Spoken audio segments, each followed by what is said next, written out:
Welcome everyone on this wonderful Thursday night, my favorite night of the week. You already know why, because you're here. I feel like the female Puerto Rican Mr. Rogers. It's a beautiful day in the neighborhood, the New Yorican cyber neighborhood. I just realized that our anniversary will be March 26th. March 26th was the absolute first online open mic of the New Yorican Poets Cafe that I hosted. And it's incredible that we've endured what we have, but what's come out of it has been amazing. So welcome to this wonderful evening. I am your host, Caridad de la Luz, better known as La Bruja. And tonight is a special night of cosmic energy. Tonight is what's called Maha Shivratri in 2021. And this mystic genius guru that I absolutely adore and follow, Sadhguru, put me on to this. And he said that if we meditate with our spines erect at midnight, we will receive the benefits of this moment. So after tonight's show, I'm definitely gonna sit at my altar with my candle and flowers and water, and I'm gonna meditate and receive. I just released my first meditation video. It came to me to do this. And I've been, watching meditation videos. I've been meditating every day since like 2014. And this is the first time that I felt the urge to create an ancestral meditation and for ancestral strength and wisdom. I am still here in Puerto Rico, or the Taino name Boriquen, and it has given me so much more than I could ever explain. Being here, I see the shift with my own eyes of the privatization of paradise and the cultural genocide, the land grab, the colonization of a perpetual 1492. I've been working on some new shit. So I wanted to open with this, if you would allow me. This work in progress called Return Home. Hear her calling. Wildly, wood whistles as it burns. Feel her pulling you with a lunar grip, holding you firmly to Earth's side, returning you to your birthing place, where your heart pounds clave rhythms under a moonlit orchestra of winded coquilles. Your Avarian paradise of humble beginnings. Her bird song, a hammock that lulls you to sleep. Hair of palm trees dance in bomba breezes, where everything and everyone is whole and complete. In the bosom of her beaches, in the veins of her streets, where footprints beg to be planted at the mountain of her feet. In the dust of memories past, there is no dance fast enough to outrun this areito, no matter how far you've roamed in space. This is where you belong. Mother said, come home. You are summoned to return to the arms of Madre Tierra. This treasure can never be buried, so why deny fate? Like asking a bird not to fly, nature cannot be defied. Her oceans rise higher than ever, higher than the heavens that bore the life you descended from, sacred children of ethereal beings. This is not a new fight, but a new flight to the oldest destination, home, casa, pacha, tierra, madre isla. Her love is the balm for the burn of colonization, but you must return to your nation natal, maternal, reborn, in the place where X marks the spot, a treasure that was never buried and could never be hidden or mapped or tracked, that being that unearthed you, exposing your roots so you could never deny them to yourself or let anyone make you believe that you are not hers. Listen to these words, return home.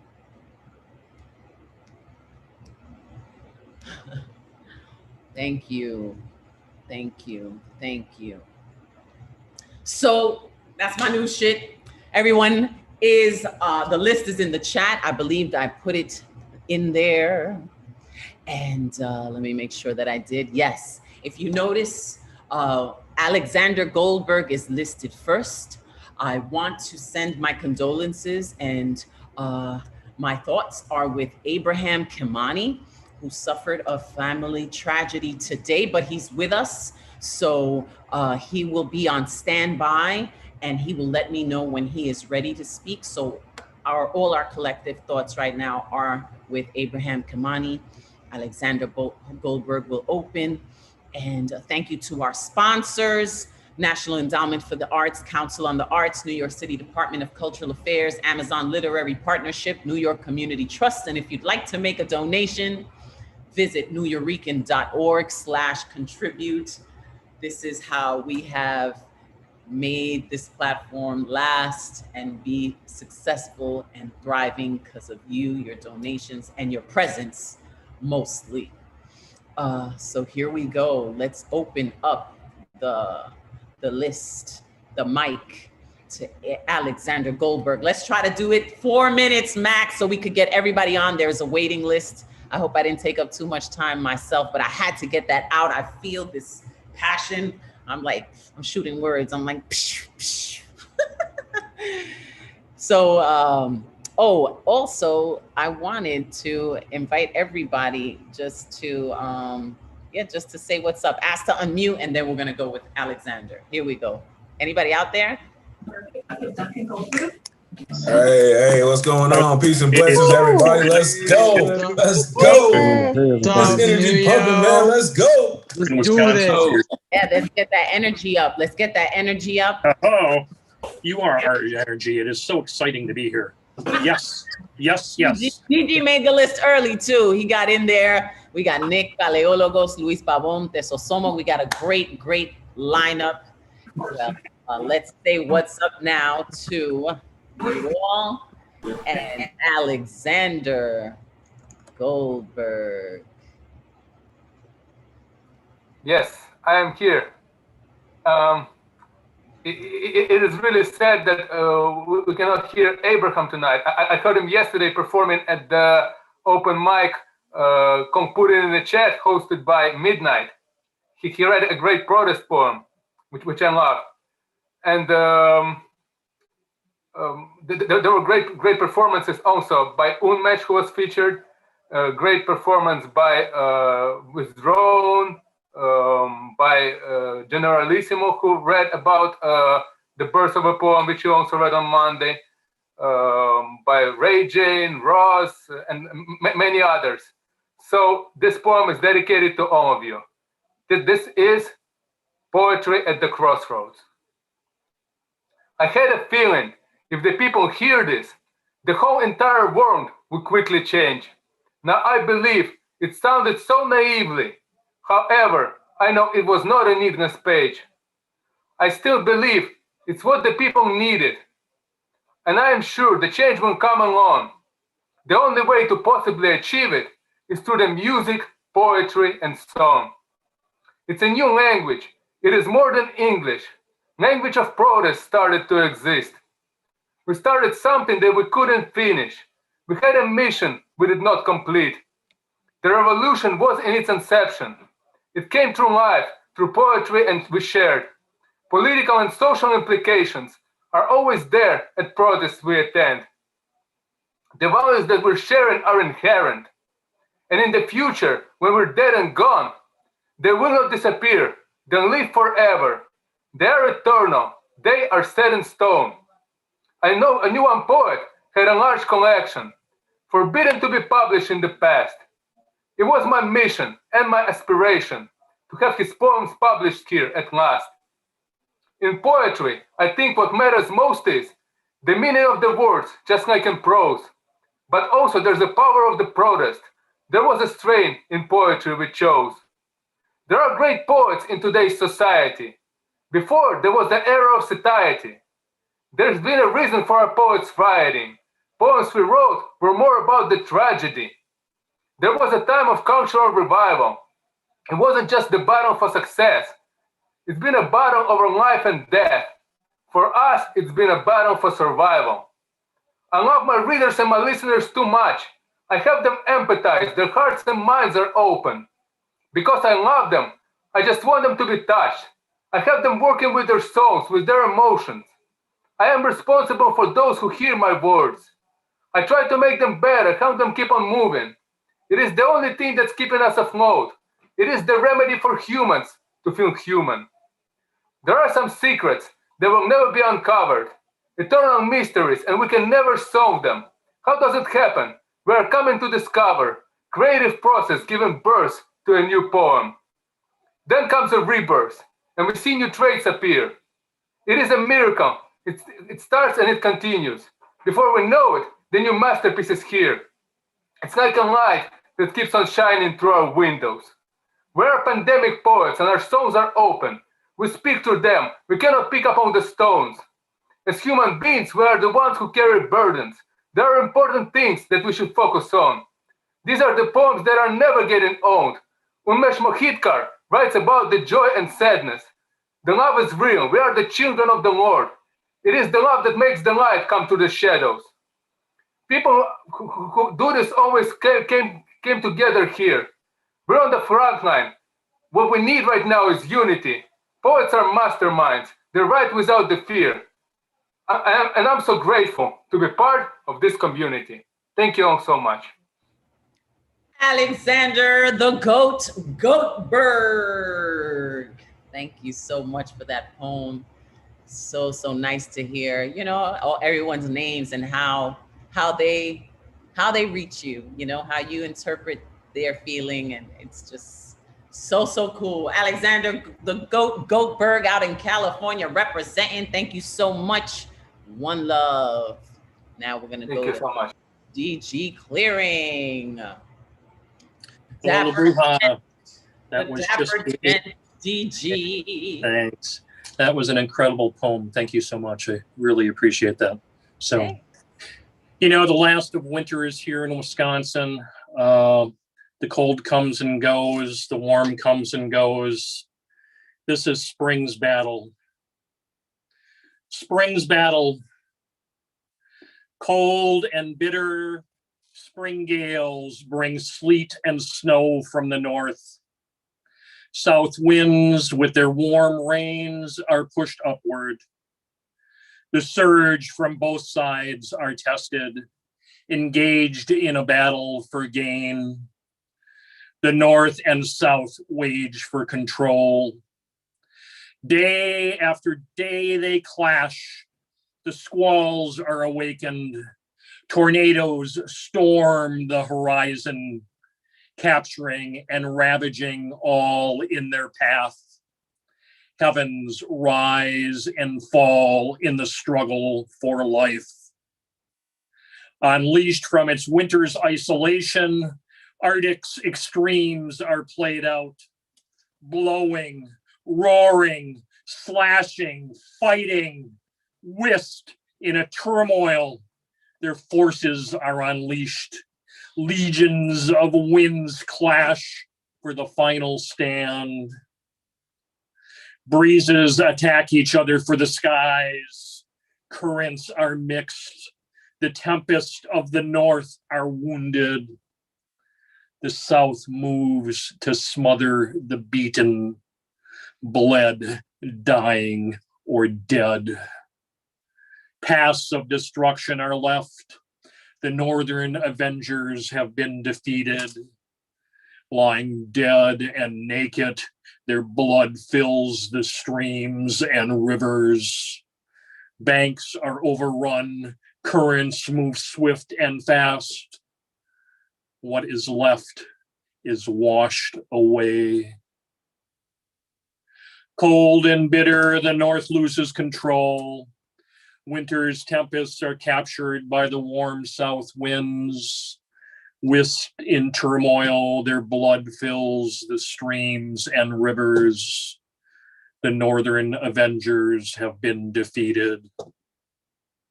South winds bring the new life of spring. Thank you. Appreciate it. Hearing. Thanks. I feel your pain.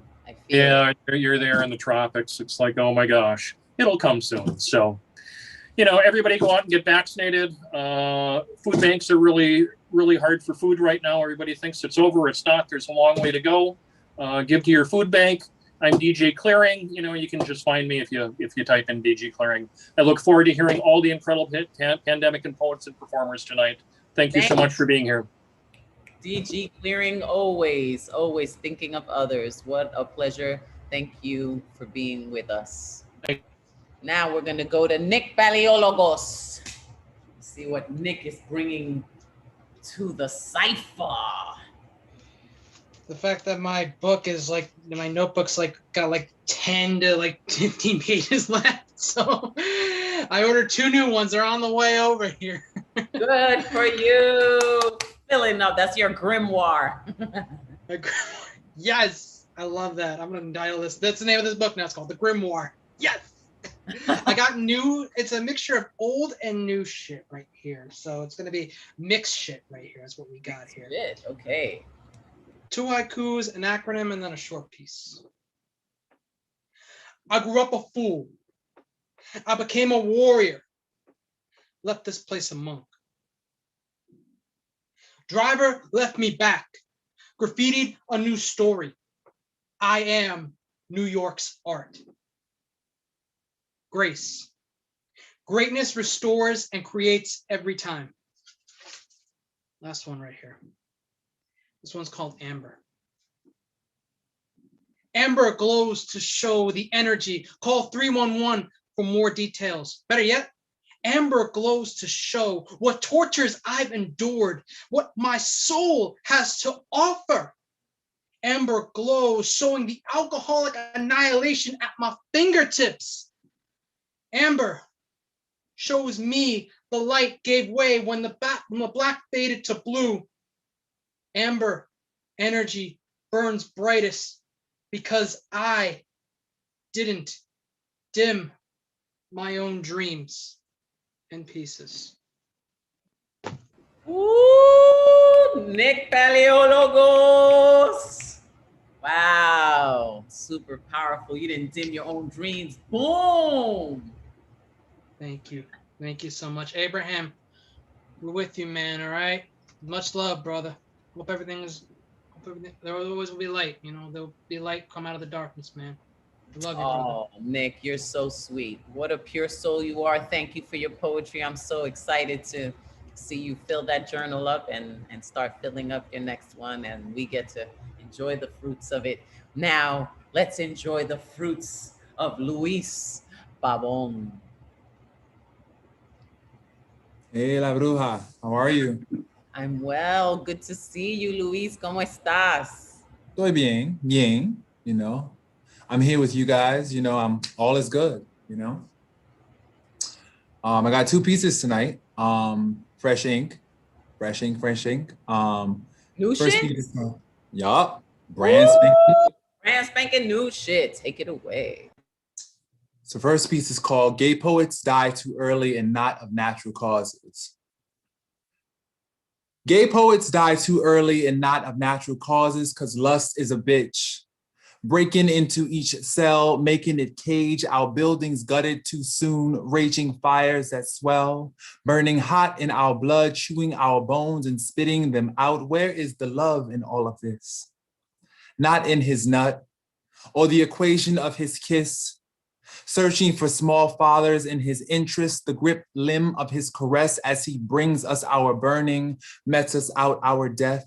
Too many of us gay poets live by the pen, but die by the hands of careless men. I do not want to be one of them. Have someone guess the end of my story, impute what I could have meant from the things I never did, the things I never said. I don't want my name embossed on a quilt, stitched to read of love I'll never feel again from men whose names never make it to the final draft of the last thing read, my will and testament. Funny, really, how we die so easily for men. Plant ourselves into their skin and author our best disappearance. Funny then, how we make some makeshift magicians never survive by the ones we would have died for, the men we make heaven from hope and optimism. I say this in so many of my poems, but they are just poems. And most of us return to empty homes when the work is done. And at night, the fire marries the light. is officiated by the flames, pronouncing us man and life before the stone keeps our name. So that's my first piece. And my next piece is entitled Friend Requests from Half Naked White Men. Lately, I've been getting friend requests from half naked white men.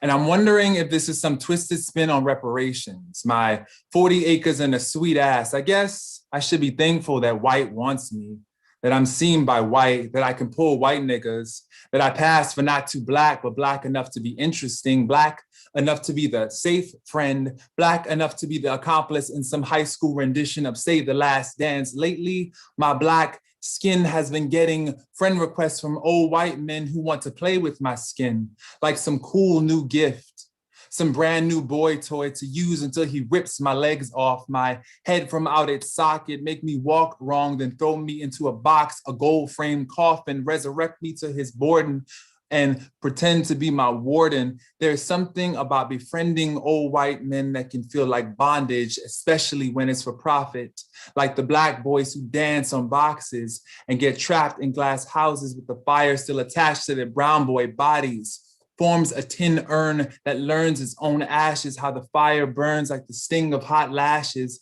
as they send you a message, an easy hi, the beginning of a friendship that lives to die. Listening. Thank y'all so much for listening. Always appreciate it. Louis! Oh, my heart. You are just, you're like the realist, yo. Just gotta tell the truth, you know? I love it. Oh my goodness. Luis Pabong, you already know, you heard it here. This is what fresh ink new shit sounds like. Truth shit. So real. Thank you. Thank you for that. Always. Thank you. I love you all. Thank you. Wow. So powerful. Okay. Hold it, hold on to your skulls, because if your brain didn't just expand right there, you're about to get your mind expanded with Teso Somo, Profesor. Hey, how are you guys? Good to see you, Teso Somo. ¿Cómo estás? Bien, gracias, igualmente. So let's see if we can, I'm gonna coattail on Luis Pabon. No pun intended, it's just literal. Offensive historical instances of injustice. I remember the 1999 Chris Rock movie Bigger and Blacker from 1999. There's a skit where he talks about old black men. I will treat it out of sequence. The real most racist people, quote Chris Rock, are old black men. You find a brother over 60. I know some of you white people know an old black man. You go, oh, old Willie at the job. He's so nice. Willie hates your guts. Nothing more racist than an old black man. You know why? Because an old black man went through some real racism, quote. As we dredge ourselves from the shipwrecked societies of discipline, we have not fully expressed our full power, nor lingered in the limits of our creative potential. We've distorted the discrete physical and social enclosures, separate but equal schools, the dividing divisions of labor in the plantation factories, shaken the shackles of political patronage prisons, hacked the keratinocyte password, which is really readily visible in fair-skinned people and practically non-observable in deeply melanized skin. The password of institutions, academics, sports, business, and the law. By the poplar or the knee, like bounty hunters, we have broken the necks of reincarnated Jim Crow zombies. When we get close to the goalposts, like a good narcissist, a cackle of critics rise like a murder of crows flying off the poplar tree. These so-called critics, they just want to nitpick us. What color will Megan's baby be?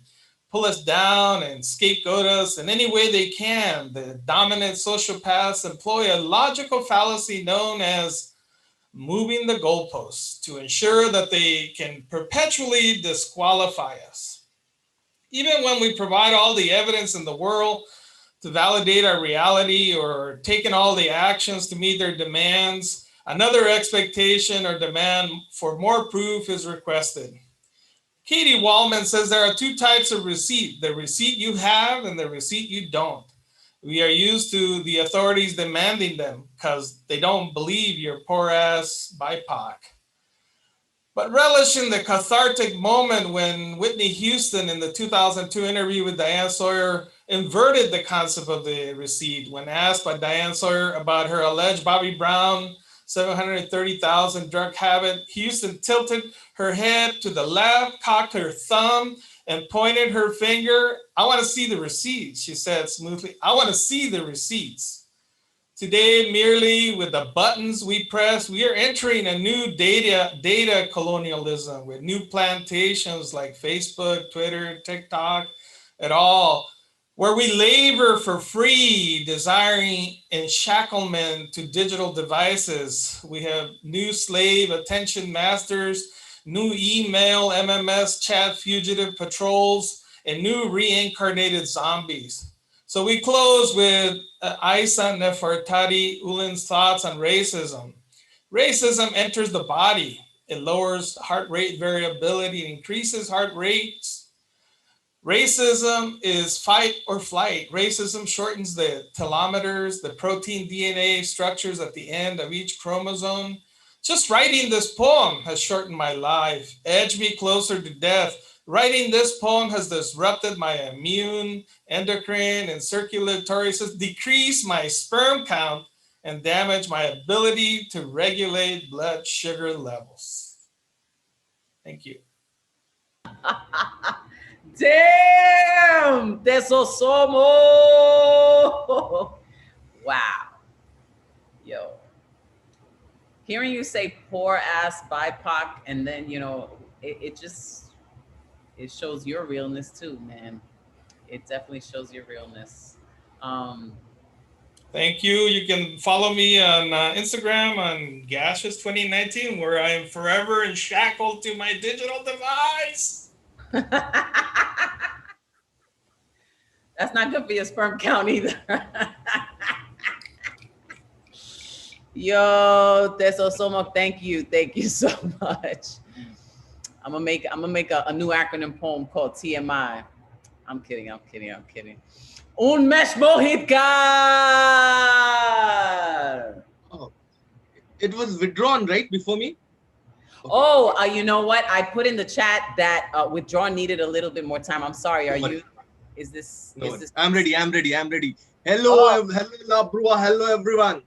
Hello. Good morning. Good morning. Yes, here we go.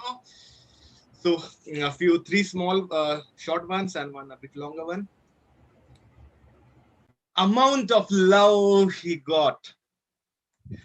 Amount of love he got equals number of bridges he built and walked. Number of bridges he built and walked. That was the first one. Second one, tuck your worries under the bed. Tuck your worries under the bed. Like zombies, they will strip tease in dreams. Like zombies, they will strip tease in dreams. Third one, his live wire performance captivated audience. His live wire performance captivated audience. Sparks of his soul, heart flew all around. Sparks of his soul, heart flew all around. And this is a short poem, a bit longer. Shadow of a small plant. Shadow of a small plant, betray the mighty sun. You might be powerful, but here I stand. Oasis challenges the mighty desert. You might be vast, dry, harsh, but here I stand. The mongoose fight the snake. You might be poisonous, fatal, but here I stand. Emotional upheavals threaten to uproot you and me. You might be invisible, dreaded, but here I stand.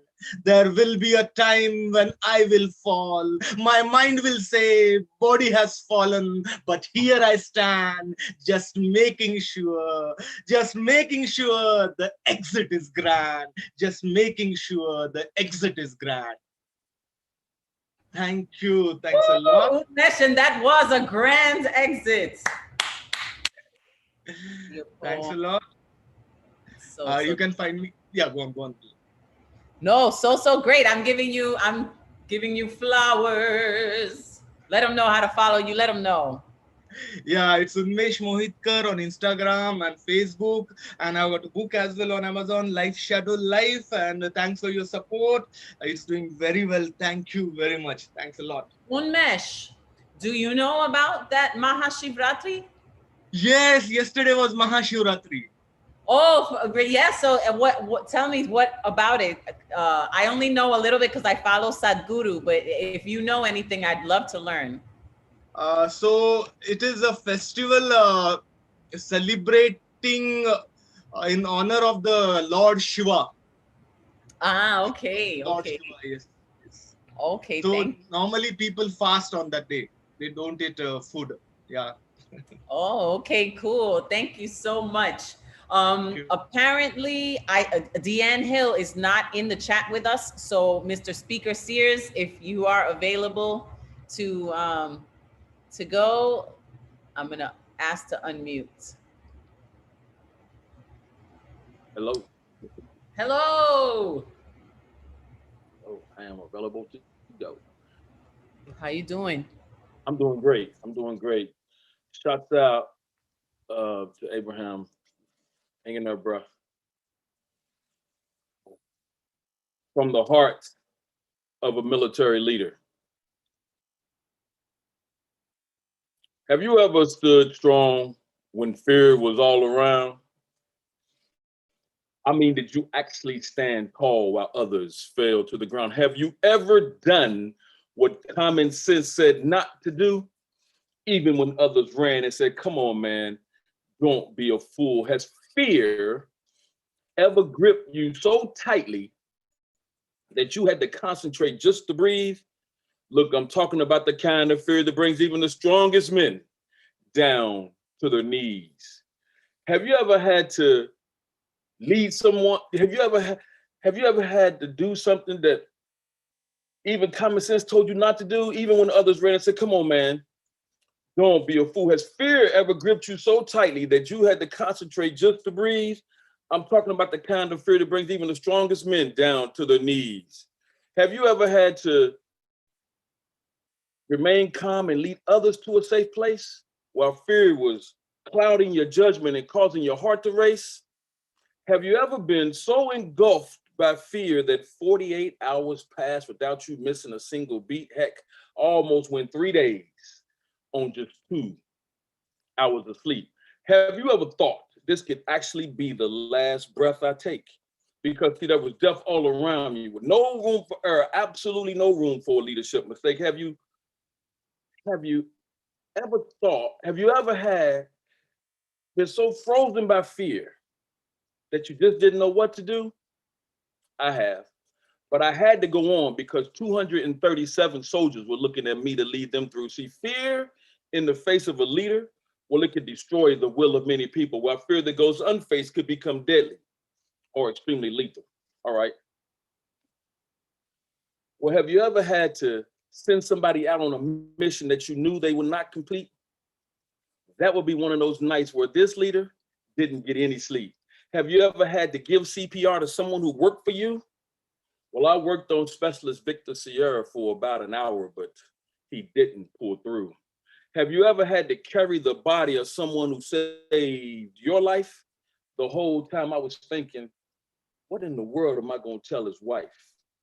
Have you ever had to tell someone that her loved one was no longer alive? Trust me, you can actually see her heart breaking through the tears flowing from her eyes. Have you ever stood over a person who was dead due to an order you gave, look, don't stand too close to the funeral because you might want to jump into his grave. Have you ever had to stand before a grieving family? Yes, it is completely sad. See, their soldier gave his life for this country, and all I had to give him back was a US flag. See, I'm a leader of soldiers because that is what I was called to do. And just for the record, I'm not telling you all this to prove anything to any of you because, see, most people don't understand the heart of a true combat warrior, leader. Well, here's some insight for you late night poetry listeners and readers. How did you feel when the World Trade Center fell, the Pentagon got hit, and those planes hijacked this soldier? This leader was devastated. Thousands dead on my watch, and it was my job to prevent that attack. So you really don't understand the sacrifices we made for the armed forces. Heck, I've missed birthdays, holidays, anniversaries, and been through a couple of damn divorces. We learned loyalty, honor, respect for the US, for government, and for freedom. But see, we actually fight for our fellow soldiers. Tell them, Elemento, you just got to go out and meet them. So yes, I face fear for you, and even those that act like complete jerks. Because baby, failure is simply not an option for me when I go to work. See, I'm descended from kings, forced into slavery, chose to be a soldier. So here is my quote. I fought for this country before I even had the right to vote. I'm the Buffalo Soldier who fought the Indians and settled the West. Absent from your history books is my blood, sweat, and work that helped build the U.S. I bravely charged up San Juan Hill and was later discredited in the press because racism wouldn't let this world view me as the nation's best. I'm the courageous, hardworking sailor who signed up at the local rally to learn that I could only serve my country from deep in the ship's galleys. I'm that black flyer who defied all odds to fly, fight, and win. Well, you might have heard them call me one of those red-tailed Tuskegee Airmen. I fought in all the U.S. conflicts, to include 2 world wars, to stop global oppression. But it wasn't until the Korean War that we overcame segregation. The media and the public want you to call me a hero, but you treated my Vietnam brothers, those leaders, like complete zeros. Those Vietnam warriors followed orders, fought with honor, and had no regrets. But when they came home to your insults, no cheers, just total disrespect. Well, this soldier has faced his fear through multiple wars in the Middle East. And I salute those dealing with fear right now so we can enjoy poetry here all over the United States in peace. Mr. Speaker Sears, thank you so much for your service and for your recognition of those brave souls that have served and endured. Thank you for that. Thank you for the platform. Appreciate you. Mr. Speaker Sears, damn! That was deep, man. The thing about seeing someone's heart break as the tears, oh my gosh. I can't even imagine. I have no words for that. Well, let us continue. See what Michael Sindler has to say tonight. And then we're gonna have the withdrawn after Michael, Nicholas Correa. Okay. Hello, everybody. Hola, Michael. Speaker, I love that poem more and more. Every time I hear it, it is just says it all. Speaking of Shivaratri, Umesh was saying typically people fast, but more than that, they tend to spend the whole day reciting the different names of Shiva, and often in shifts, and it just goes on and on. And there's puja ceremonies and things, but Shiva doesn't exist without Shakti. You know, it's the male and the female don't have to be together in order to have the real energy. And so rather than some Shiva puja, I'm going to do a little Durga puja. And this is called Durga, which I did Durga puja for years, twice a day at ashram. So this was my thing I had to do.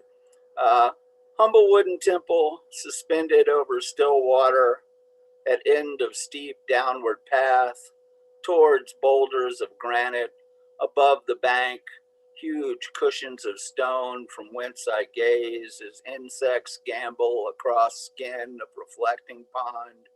Dragonflies weave air into patterns, cattail sentries rim perimeter. Cross the bridge, smell the walls redolent of camphor and sandalwood, stained plywood blackened over time by wave puja lamps, black as Mother Durga. Her bright clothes, perfume powders, replenished flowers, overripe fruits traded daily to timeless tune of Sanskrit slokas. Hushed grove, deer hide in silence, kneeling in underbrush, awaiting my retreat, bare feet backtracking over worn, mossy path, through familiar woods into cow field, past sacred bull who catches tossed apple in teeth, passing through gate towards white clapboard, warm retreat. White water, quiet water, stirring in shrubs, hesitant advances across grasses, see them come, sniffing, sensing safety and sanctity. All creatures, congregants of forest fold, truest choir, residents of ritual. I have been and seen and sung, I have longed and loved. I will return over and over in space, in time, in mind, always suspended between place and prayer. And I'm going to do another one that's a meditative piece. It's called Mala, which I think most of y'all know what Mala beads are, the string of 52 beads that you just do each time you do a mantra. If you actual 108, 52, which is exactly half, 54, which is half, is what Catholics use as their. So this is a mala. Beads of sandalwood worn with use, glow with warmth, radiate peace.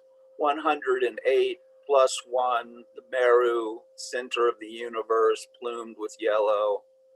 How many prayers, how many hours, hand rolling bead to bead, eyes closed in meditation, repeating mantra, sitting in silence, hearing only their clinking and echo of breath, tension falling from shoulders, warmth rising in heart, drawing deeper into now, holding to release, beads of sandalwood worn with use, glow with warmth, radiate peace.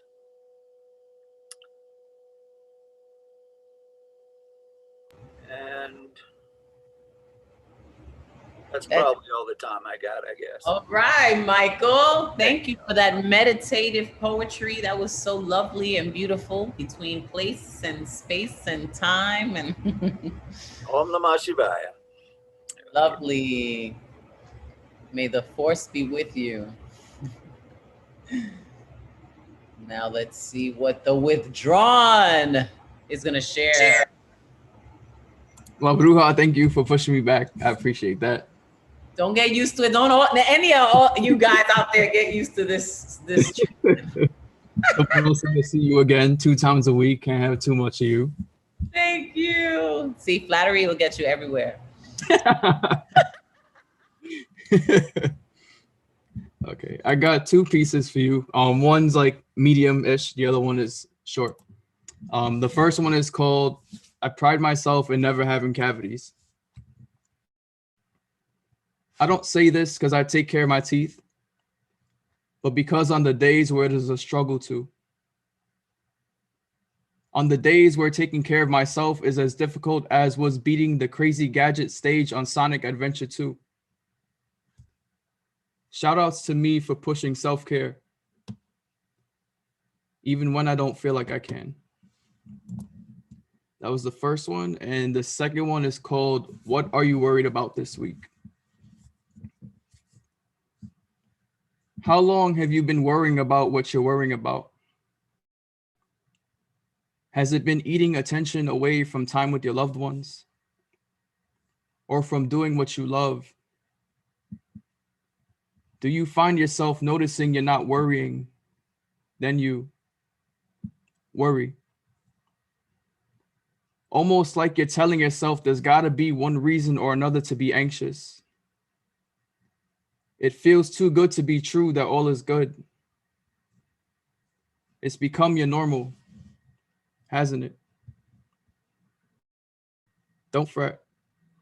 It's become mine too. But let's take a step back. We recognize that we both have a lot on our minds. People we want to satisfy. Rest we need to get. Food we need to eat. Breaths we must take. And a bunch of other things that just have to get done. That's it, isn't it? A bunch of things that you feel like you have to do.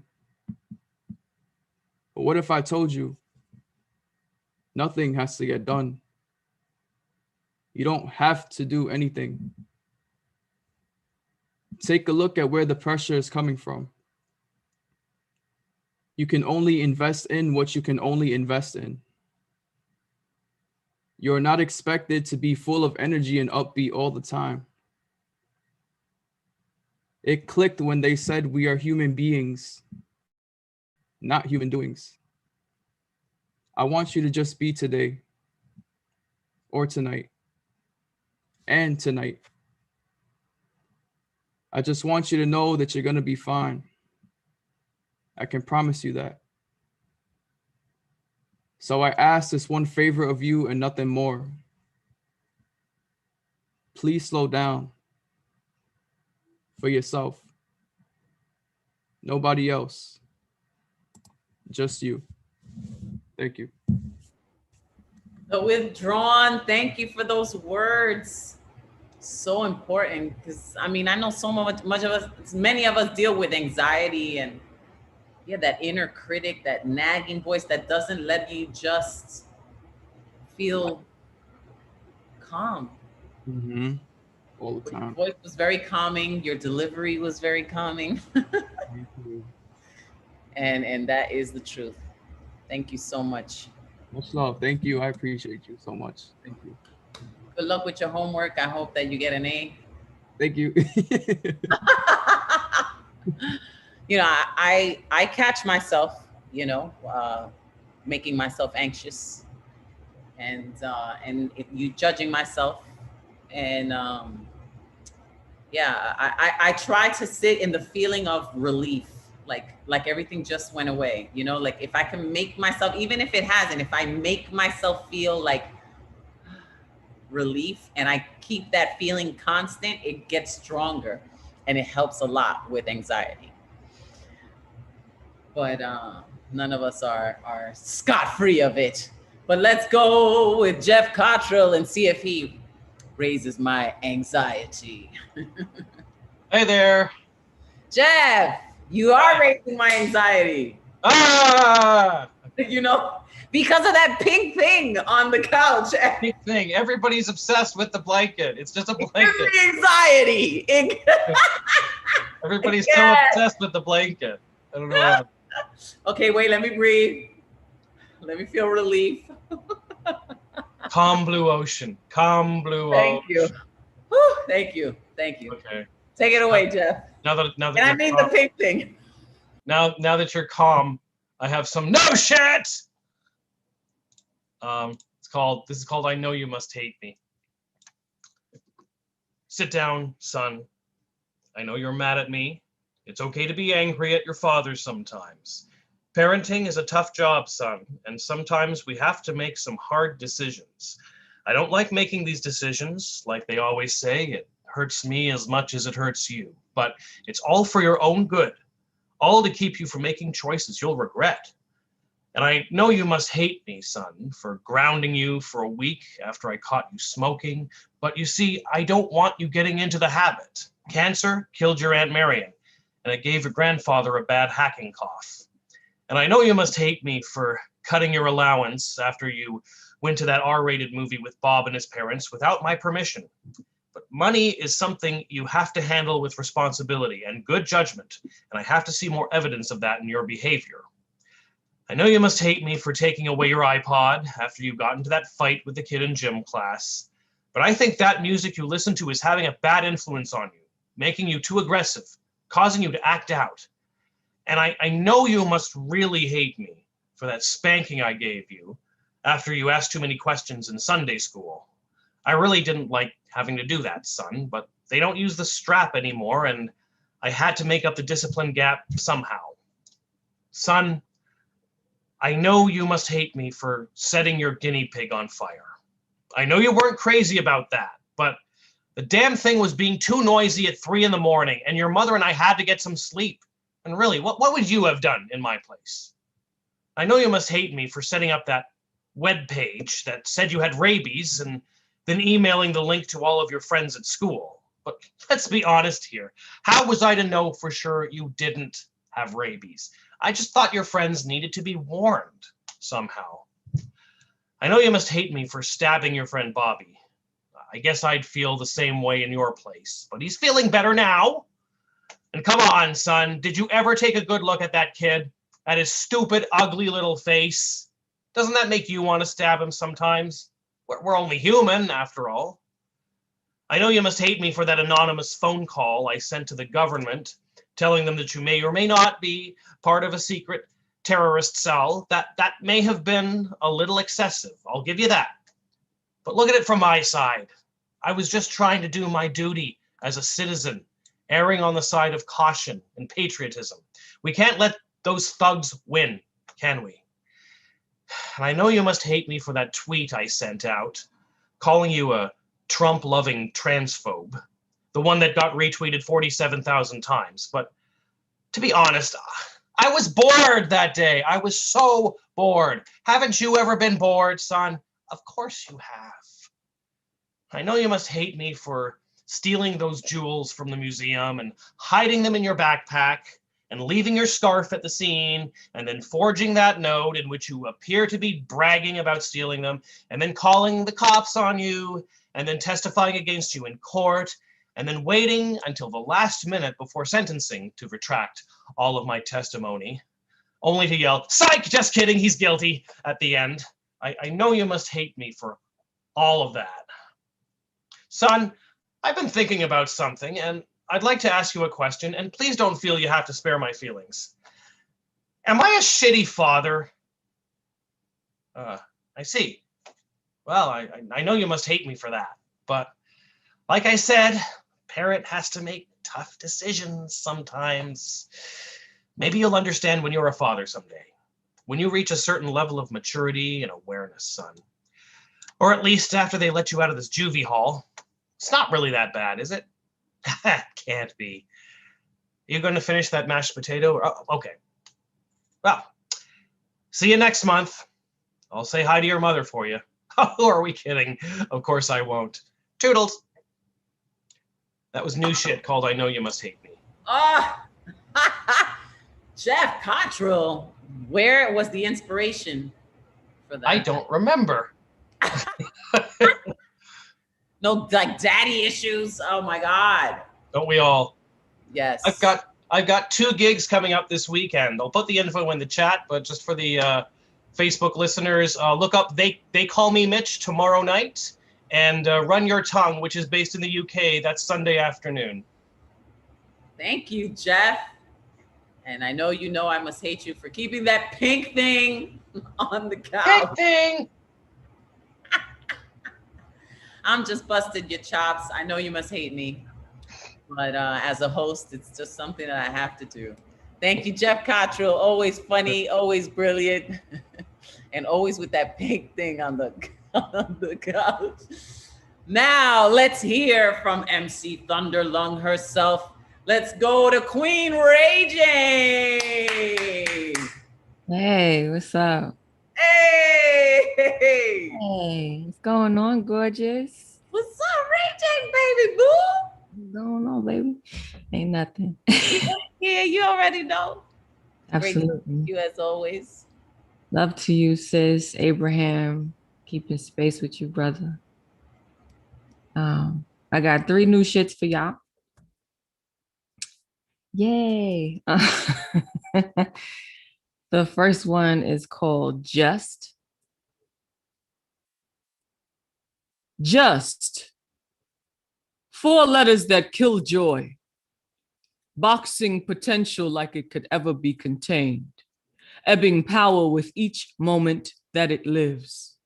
Just is a robbery gone bad, a stick up for all your loot on payday. It is, when spilling from these lips, a taste like self-sabotage, gift wrapped in pleasantries, hiding in prayers for permission when asking for what is already mine.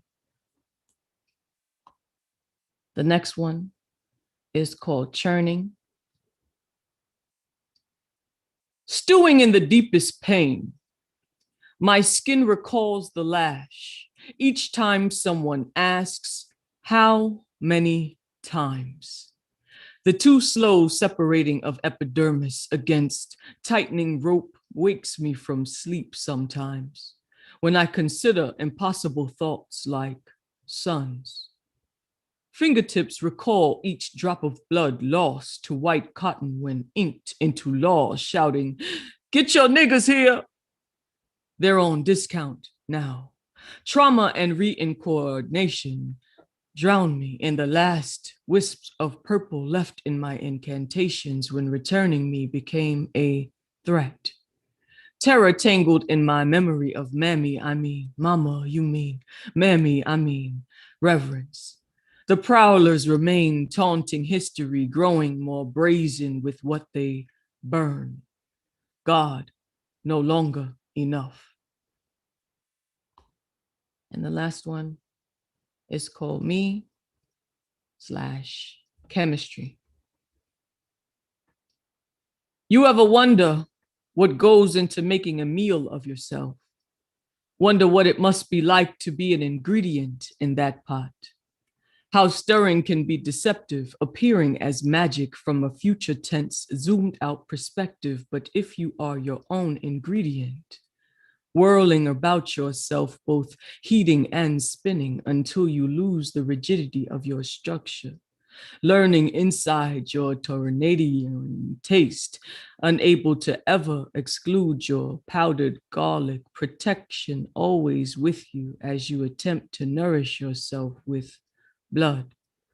Finally warmed by atomic violence and chemistry, you remain dizzy, unrecognizable, and somehow you're most satisfying. Pain making you savory, and love making you sweet. Thank you. Woo! Queen Ray Jane. Your voice is like soothing and it could be haunting at the same time. Like it could lure you, but then it's like, ha! Come to me, darling. If you would like to hear more, you can find me at itsrayjane.com, itsrayjane.com, or It's Ray Jane on Instagram as well. Thank you. Wow. Yes. Caroline said your voice is warm like caramel.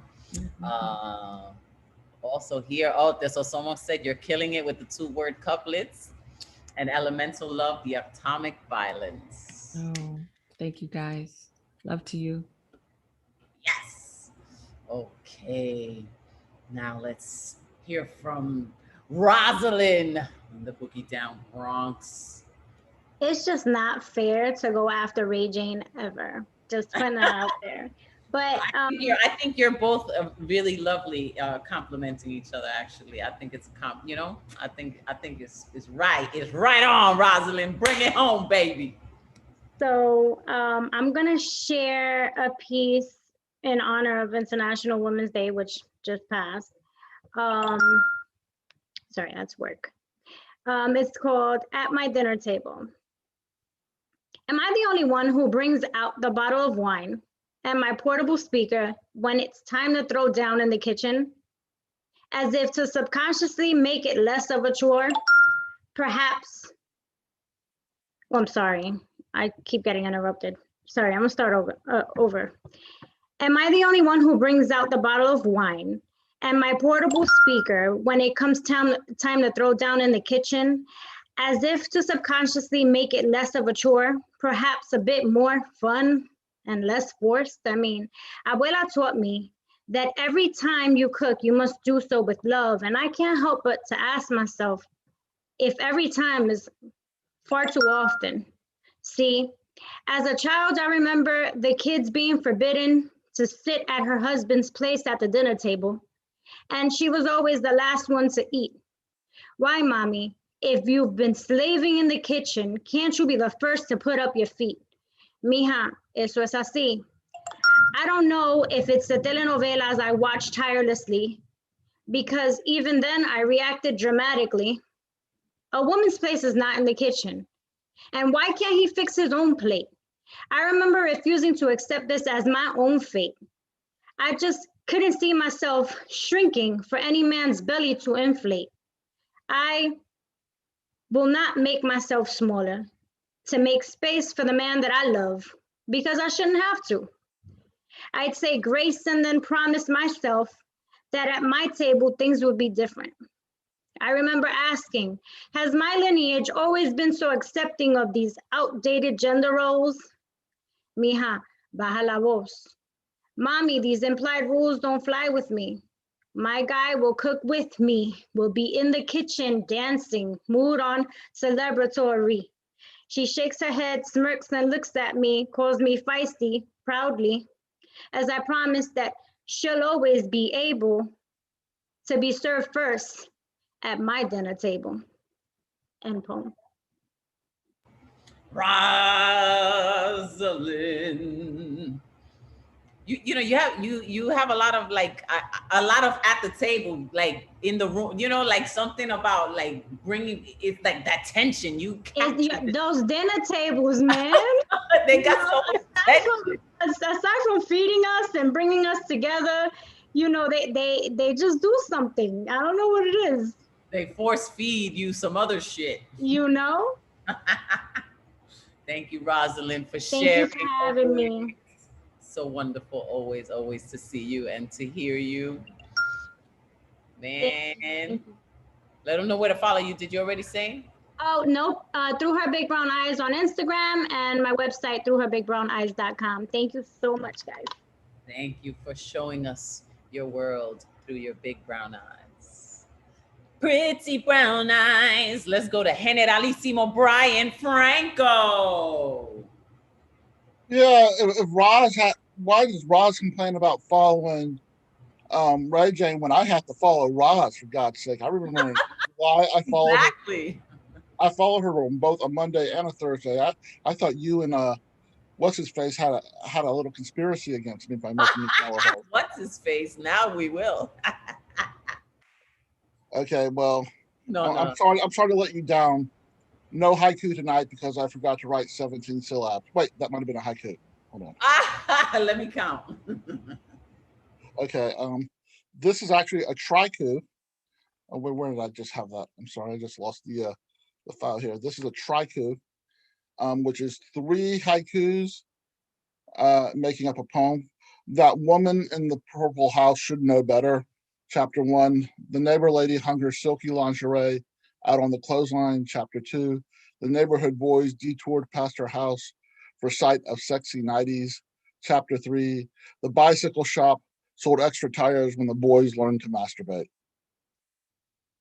And then this is a brand new poem I wrote this afternoon in a workshop. And it's not on my computer, it's in a notebook still, so I have to read my own writing here. It's called Why Zebras Are Not a Native Species to Mobile, Alabama. I've lived in Maine, the home of LL Bean, Long Johns, and snow shovels for 20 years, but I grew up in Mobile, Alabama. The one time it snowed in Mobile was in the 5th grade. I'm not sure if we got 2 or 3 inches even, but it was enough for the schools to close. There were snowball fights, but no snow angels. It's funny how a nothing snowstorm in Maine is enough to close everything down in Alabama. The Muchnicks lived across the street from us in the cul-de-sac. Their front yard was the type of hill you could cripple yourself on while mowing it. It was also perfect for makeshift sleds made from cardboard boxes on the only snow day this southern city would see for over 20 years. Somehow, when I moved to Maine, I acclimated well to frigid winters and short summers with short bug seasons. When I moved here, everyone predicted I wouldn't be able to handle the cold, but I love winter. It is starkly beautiful. After a snowstorm, when the tops of tree branches are striped with snow, it looks like what old lady Gaia must have been looking at when she designed zebras. I've never made a snow angel.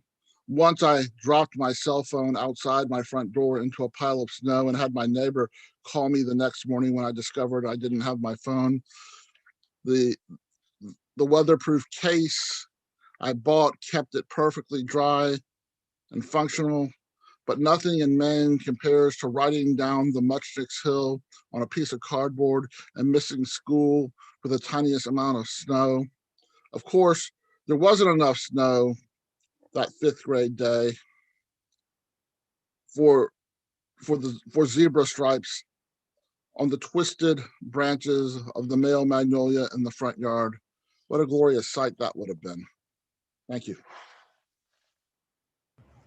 Thank you, Generalissimo. That was lovely. And you wrote that today? In a little workshop, yes, ma'am. Another workshop or a Peggy workshop? No, it was another. It was a little thing in a library, I think, in Colorado. So.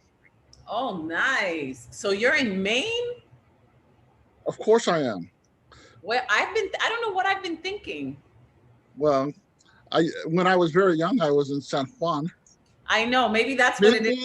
I think in the Coquis. And then the coconuts. You got me fooled. Well, I love coconut. It doesn't matter. You could put coconut in anything that makes it better. Oh, that's the truth. But Maine got them lobsters, though. Yes, we got a lot more than lobsters. Yes, ma'am, we do. Thank you, Generalissimo. Always a pleasure to hear you. Oh, thank you. Ooh. And now let's go to the foreman, Edward Foreman. Come here, girl. Hello, how are everyone doing? Hope everyone's feeling potastic. Oh, yes. Hola, Bruja. Happy International Women's Month to you and all. I was on your Instagram feed like a few days ago. You're a great woman. You're a great mother and an even powerful lad woman. You got to give it to a woman who's suffering silent darkness but blossoms so much in light. The rose that grows in concrete. Okay, I got two. You're very welcome. I got 2 poems, Whack in the Day and Erotic Piece. Which one do you want to hear? Oh, both. Just go through them. But erotic last. Gotcha. Okay, no problem. All right, this is called Back in the Day.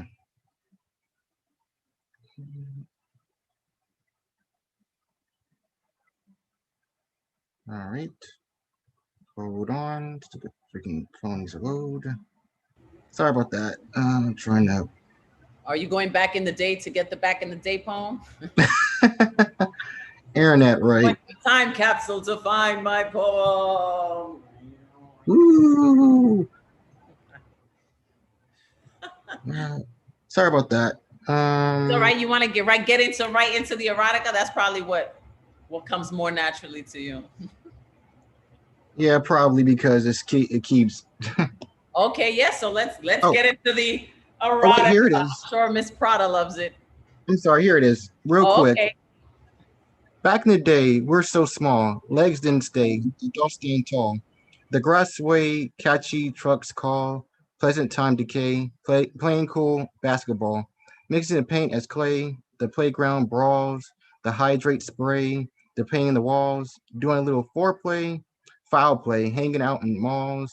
Mumbling for essays. Running in the halls. Filling the empty lunch trays. annoying graded recalls, harsh detention. But anyways, grounded stinky stalls, imagination going astray, rough concrete falls, bright unforeseen birthdays, homework is sneaky downfall, many days not enough plays, drenching in the cold rainfalls, wishing the sun wouldn't stray.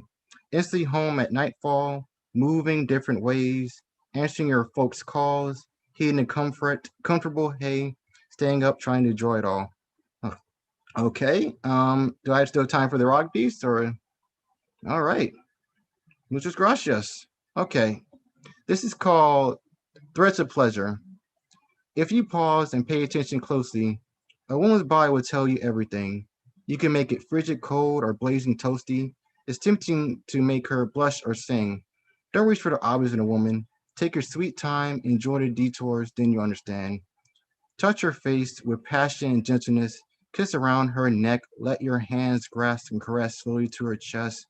Read her body like a piano or braille. Kiss and touch your way along. Slowly create gentle bites, licks, and kisses trail.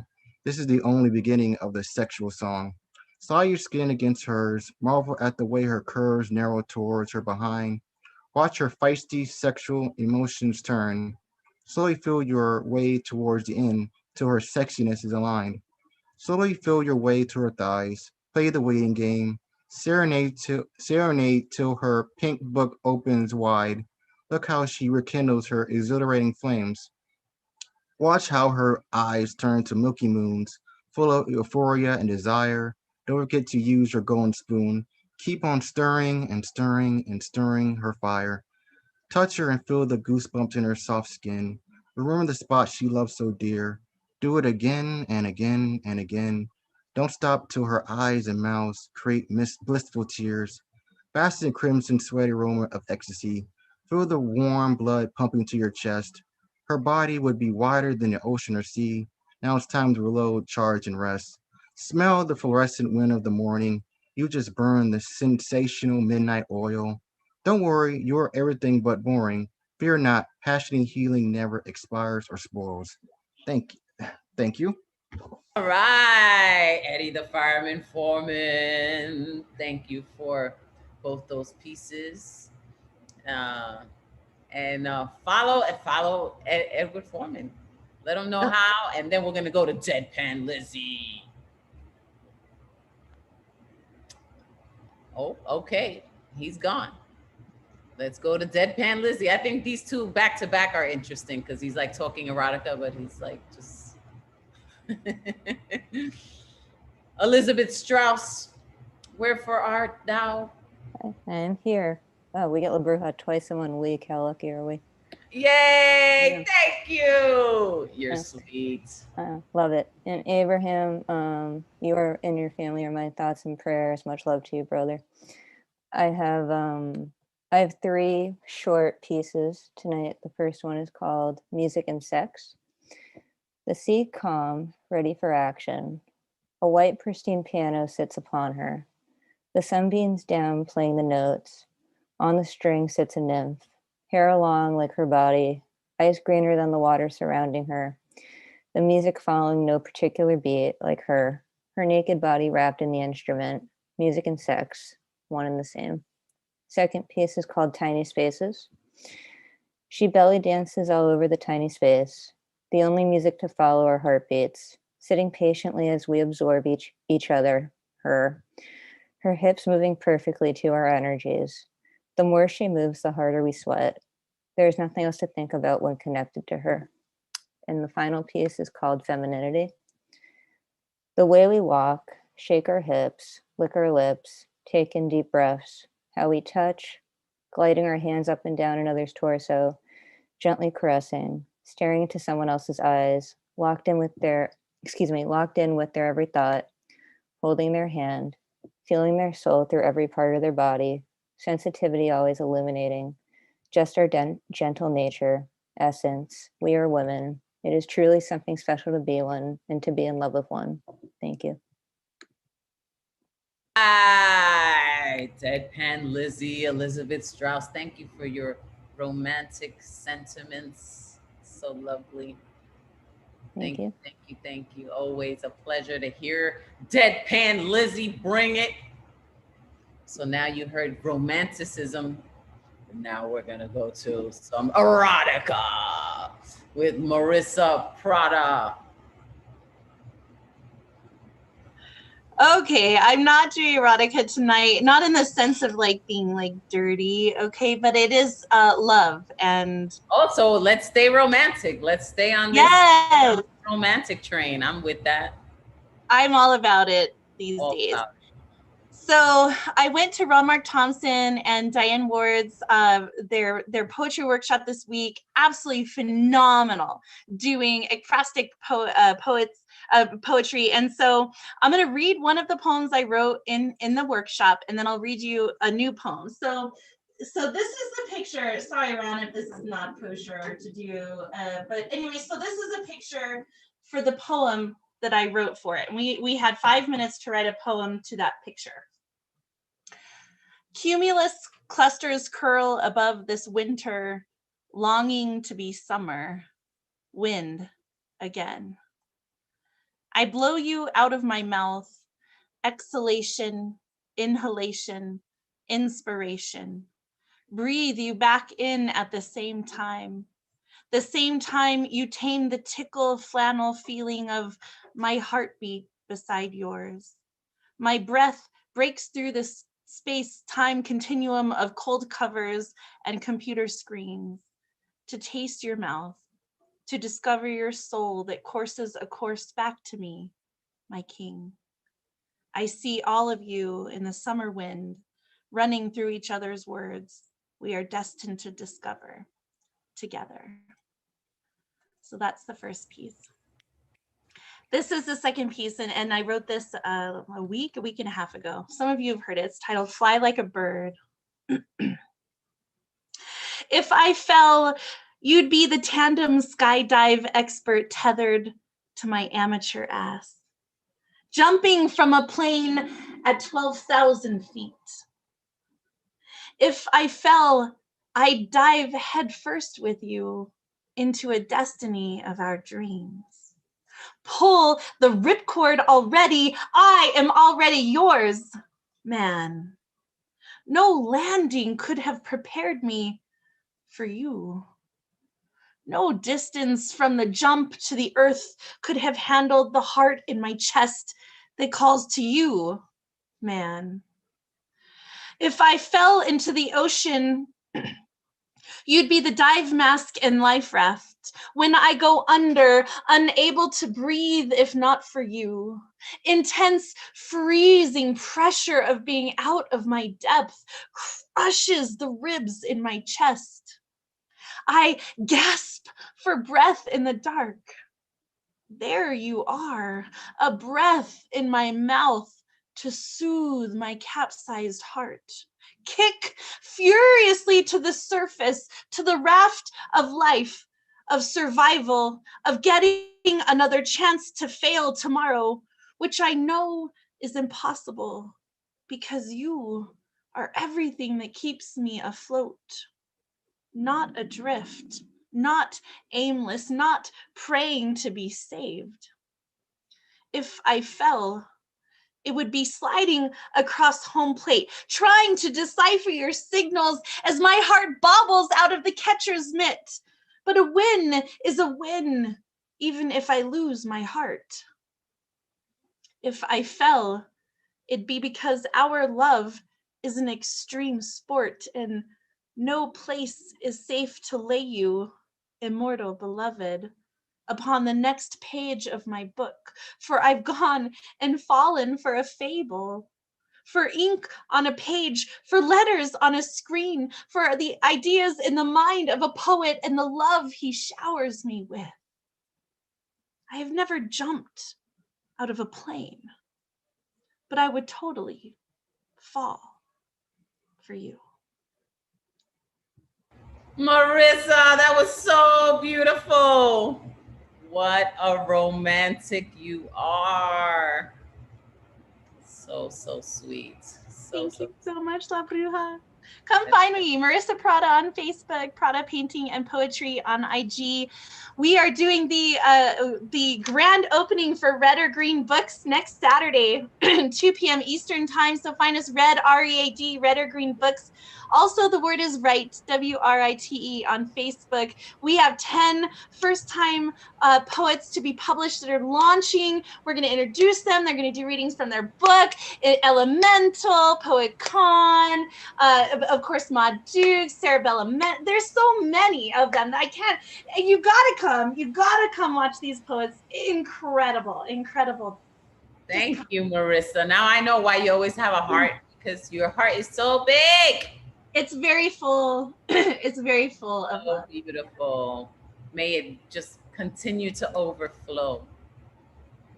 Thank you. Thank you. Okay, we're gonna hear from Sarah Erin, and then Abraham Kamani just reached out to me to let me know that he would like to go after Sarah. So let's unmute Sarah and then we'll hear from Abraham. Hi. Hello. How's everybody doing? So pumped to be here. So good to have you again. Yes, so excited. Okay, so I know I also normally do the romantic avenue of things, but today I'm going to take it down the path of some self-love because I wrote some new shit today that I really want to read. So this is an ode to my alter ego. Her name is Ethel. She is the old broad within me that resides at the bottom of my wine glass. She is the accent that slips out of my mouth with every sip, or the fiery bitch from Greenwich who's angry and over your bullshit.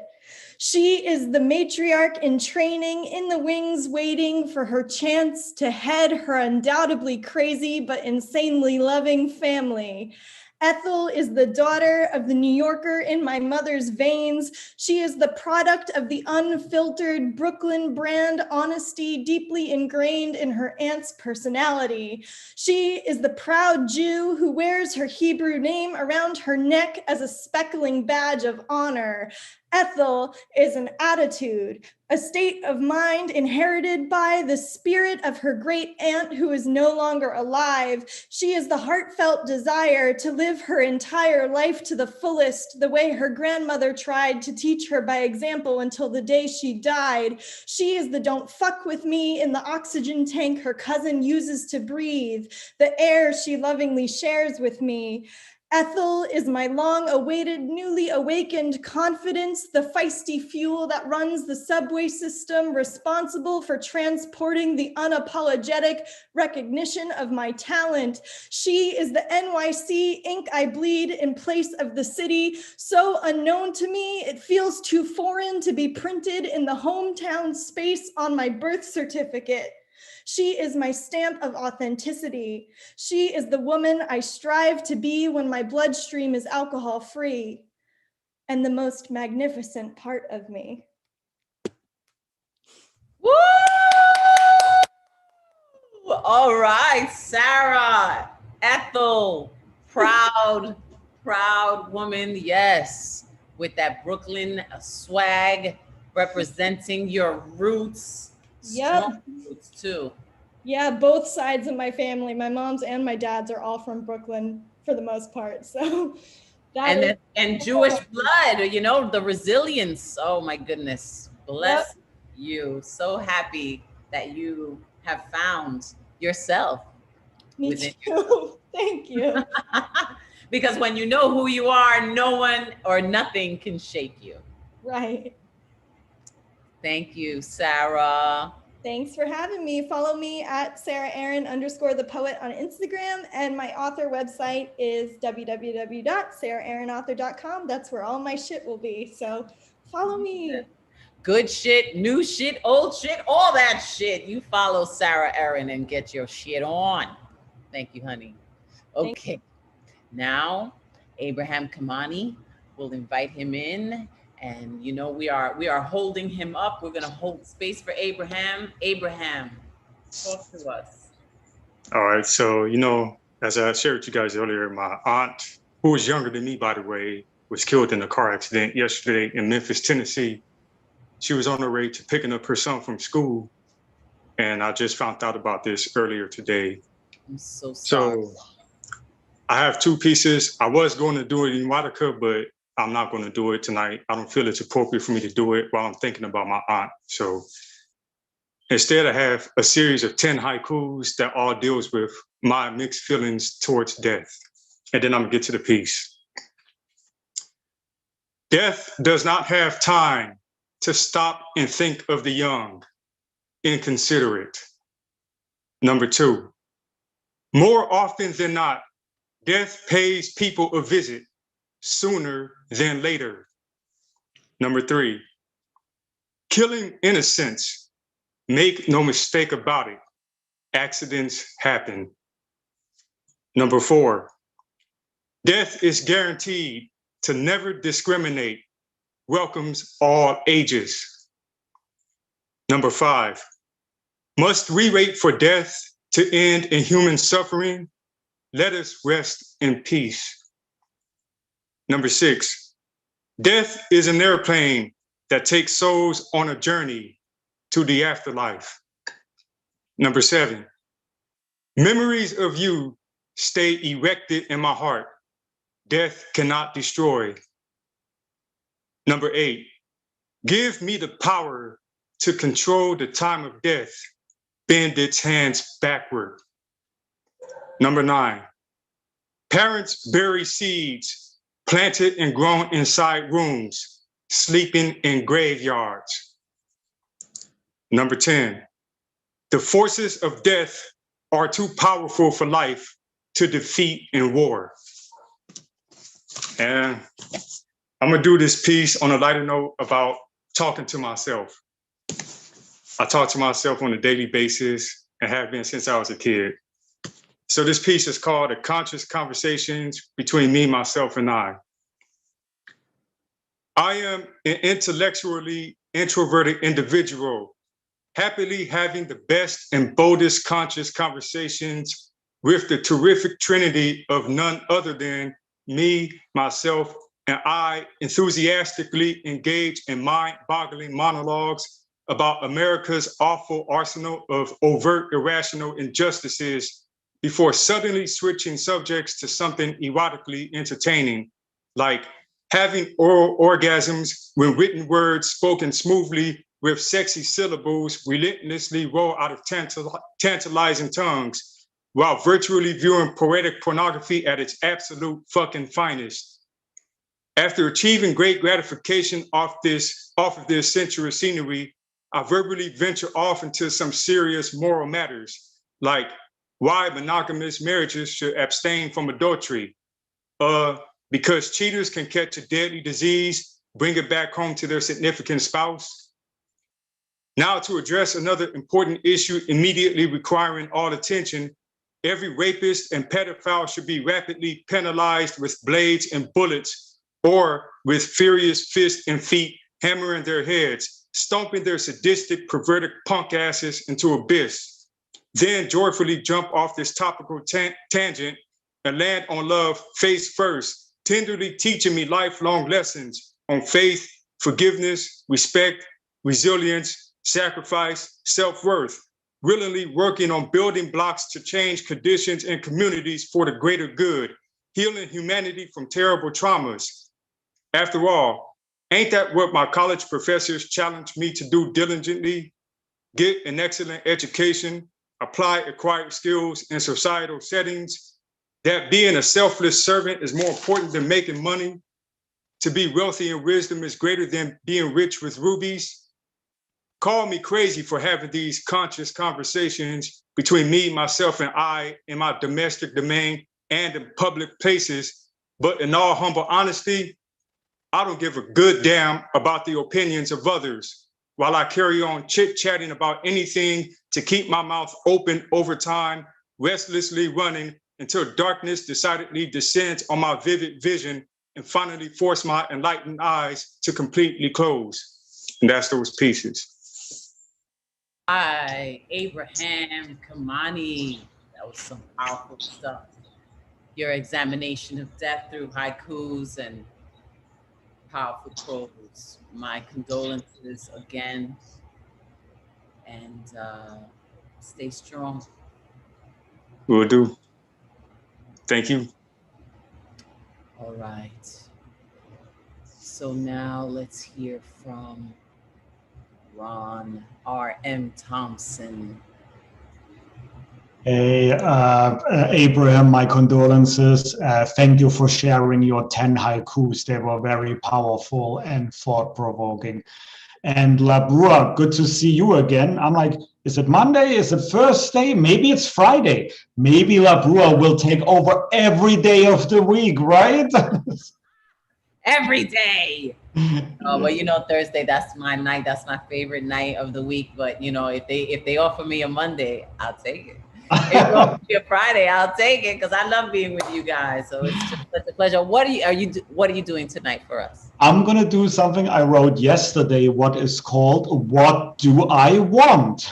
Okay, that's some new shit. I want to know. I want to know what you want. All right. Thank you. I don't want any diamonds. I don't want sleek clothes. I don't want a pretty bag. I don't want a fancy rose. I don't want a Mercedes. I don't want a castle. I don't want a husband or wife with lots of money. Okay, maybe that last one really is a lie. More money wouldn't be so bad. It would be quite fly. I do have my four walls, small, but they are here. A door, a kitchen, bathroom, bedroom, even a chair. I have electricity and access to the internet. Running water, yes, I also do have that. But before the next pandemic hits, I should make me more money. Then I can buy a small house with a backyard, so the next lockdown will be more sunny. However, I don't need a flashy computer. I don't need a $1,000 phone. I don't need or want $200 sneakers. I don't want a $50 cologne.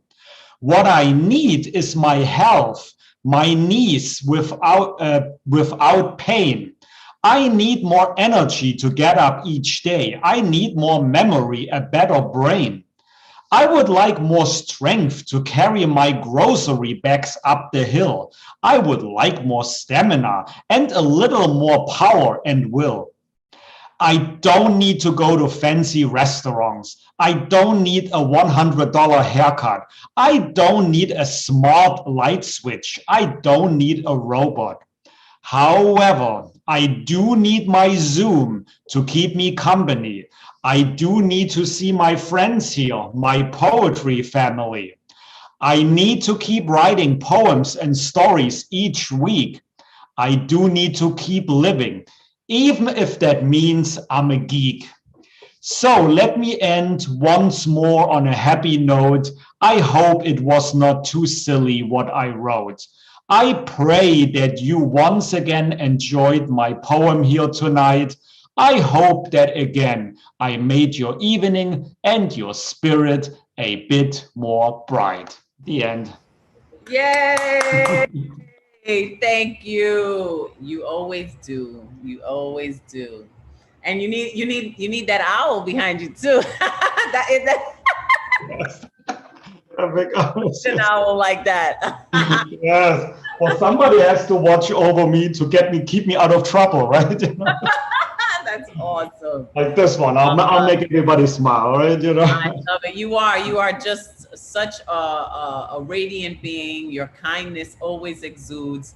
You know, and what's interesting, I found out today that this online open mic is going to continue well after things open up. It has become part of, you know, the New Eurekan. So it will continue on. And I'm so grateful for that, you know, because what we've created, it's just so powerful, so unique, so healing. And thank you, Ron, for letting us know that we are part of that. Yes, you are. Thank you for letting me be part of this. I appreciate you. All right. Thank you. Okay, now We got some sunshine from Ron. Now let's see if we get some laughter from Vernita Bostic, our open mic comic. One of the very few. I think you're like the one standing comic of Thursday night, Vernita. Yay. When Admittedly talks to herself too. I read that in the chat. Oh, absolutely. It's healthy. You be telling yourself jokes, right? Yeah, I do. Me too. Well, we're our first. We're the first one to, you know. Exactly. Laugh at myself too. That's when I know it's gonna work. Take it away, Vernita Bostic. Thank you. It's good to see everybody. Look, this last year has been a hell of a year. I just recently decided to rename the pandemic WOVID-19. That stands for White People on Video. And the 19 is like the 19,000 times I've been seeing y'all do some crazy shit. Okay. Like my favorite thing is to see white people all across the country lose their mind, have complete meltdowns because they can't go into certain places without wearing a mask. Like I remember earlier in the pandemic, I was out and this lady started yelling at the top of her lungs. She was like, "You can't tell me to put on a mask. I do whatever the hell I want to do." She said, "This is my country and I have a card to show that I belong here." Then she pulled out a flag from her purse and started waving. She was like, "This is America." I'm looking at this crazy lady like, "No, bitch, this is Costco, okay? And you need to calm the fuck down, okay? I'm trying to get out of here safely because I don't know what's going to happen." I'm like, and I need you to stop yelling because I don't know if you sick. Some of your COVID droplets might be getting on my Coke. Now I got to go home, follow CDC rules and sit my shit outside for 24 hours before I can drink it. Now, the only problem with that is I live in the hood. So I know when I wake up in the morning, that shit ain't going to be there, you know? But I'm not mad at her because I understand we're all frustrated. We're tired of wearing these masks, but we have to do it for a little while longer to be safe and, you know, keep each other safe. But that's why I'm happy that I'm working from home so that I don't have to put on that mask every day. I'm a high school counselor and we've been working from home since last year. And it's been the hardest thing ever. I thought it would be easy working from home. I work harder at home than I do at school.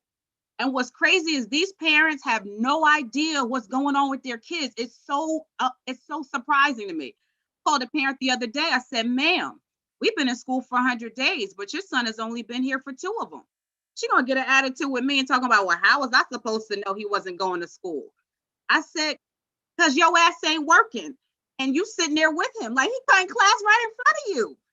And I'm like, "And didn't you just tell me that the only time you see him is when he's eating or he's outside playing ball?" She said, "Yeah."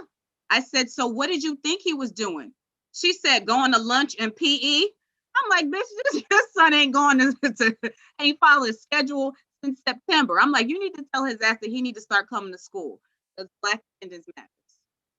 That's how I feel. But it was rough. This pandemic has been rough for a lot of people. Shit, it was rough for me before the pandemic got here. Because 6 months before COVID, I lost my boyfriend and I was not ready to go back to work. And employers need to do better because they don't give you enough bereavement days to really deal with the loss and grief of your loved ones. I remember them telling me that I had 3 days, right? And I was like, 3 days? I said, "That's it?" I said, "Bitch, I lost my boyfriend, not my wallet. Like, have some respect, you know?" And what's worse is they make you show proof in order for you to get those days approved. She was like, "Miss Bostic, when you come back to work, you need to bring us a copy of the program." I said, "I don't need to do shit." I said, "Just go on his Facebook page and see when's the last time he posted." All right, that's my time.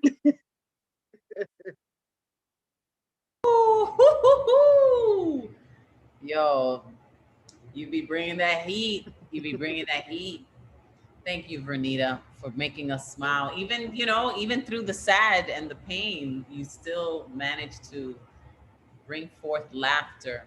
Thank you. Us laugh with you. So you're a blessed being, Vernita. Thank you. I appreciate that. Blessings to you and Abraham.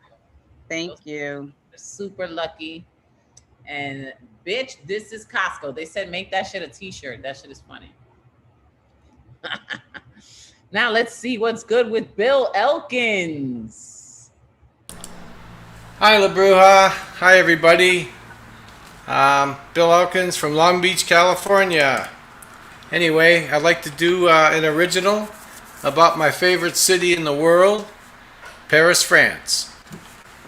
It's entitled J'aime Paris, which is translated I Love Paris. Hope you like it. 1, 2, 3, 4.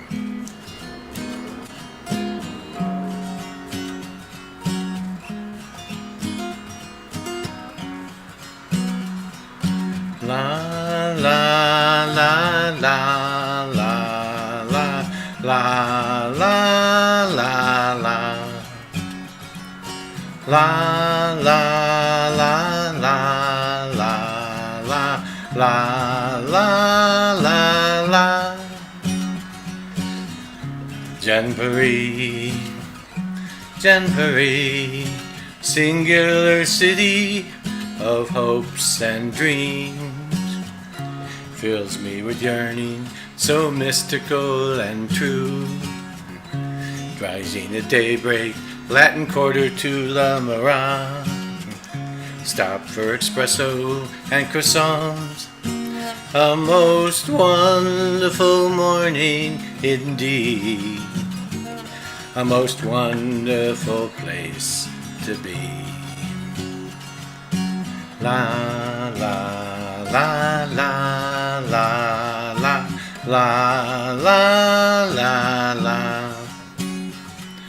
La la la la la la la la la la. J'aime Paris, j'aime Paris, artisan city on the Seine. Boulevard Saint-Germain to La Dumago, sipping hot chocolate under chilly autumnal sky. A most wonderful day indeed. A most wonderful place to be. La la la la la la la la la la la la. La la la, j'aime Paris. La la la la la la la la la la la la. J'aime Paris, j'aime Paris. La la la la la la la la la la. La la la la la la la la la la. J'aime Paris, j'aime Paris, city of music, art, and bohemian life. Les Troyennes at the Bastille, and Norma at the Garnier. Late night cafe dinners, and a stroll along the Seine. The most wonderful evening indeed. The most wonderful place to be. La la la la la la la la la la. La la la la la la la la la la.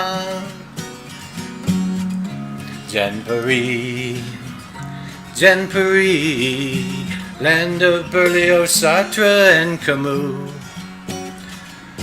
Vibrant cafes, intellectual banter, and jazz, discussing Nietzsche's will to power over espresso and croissants.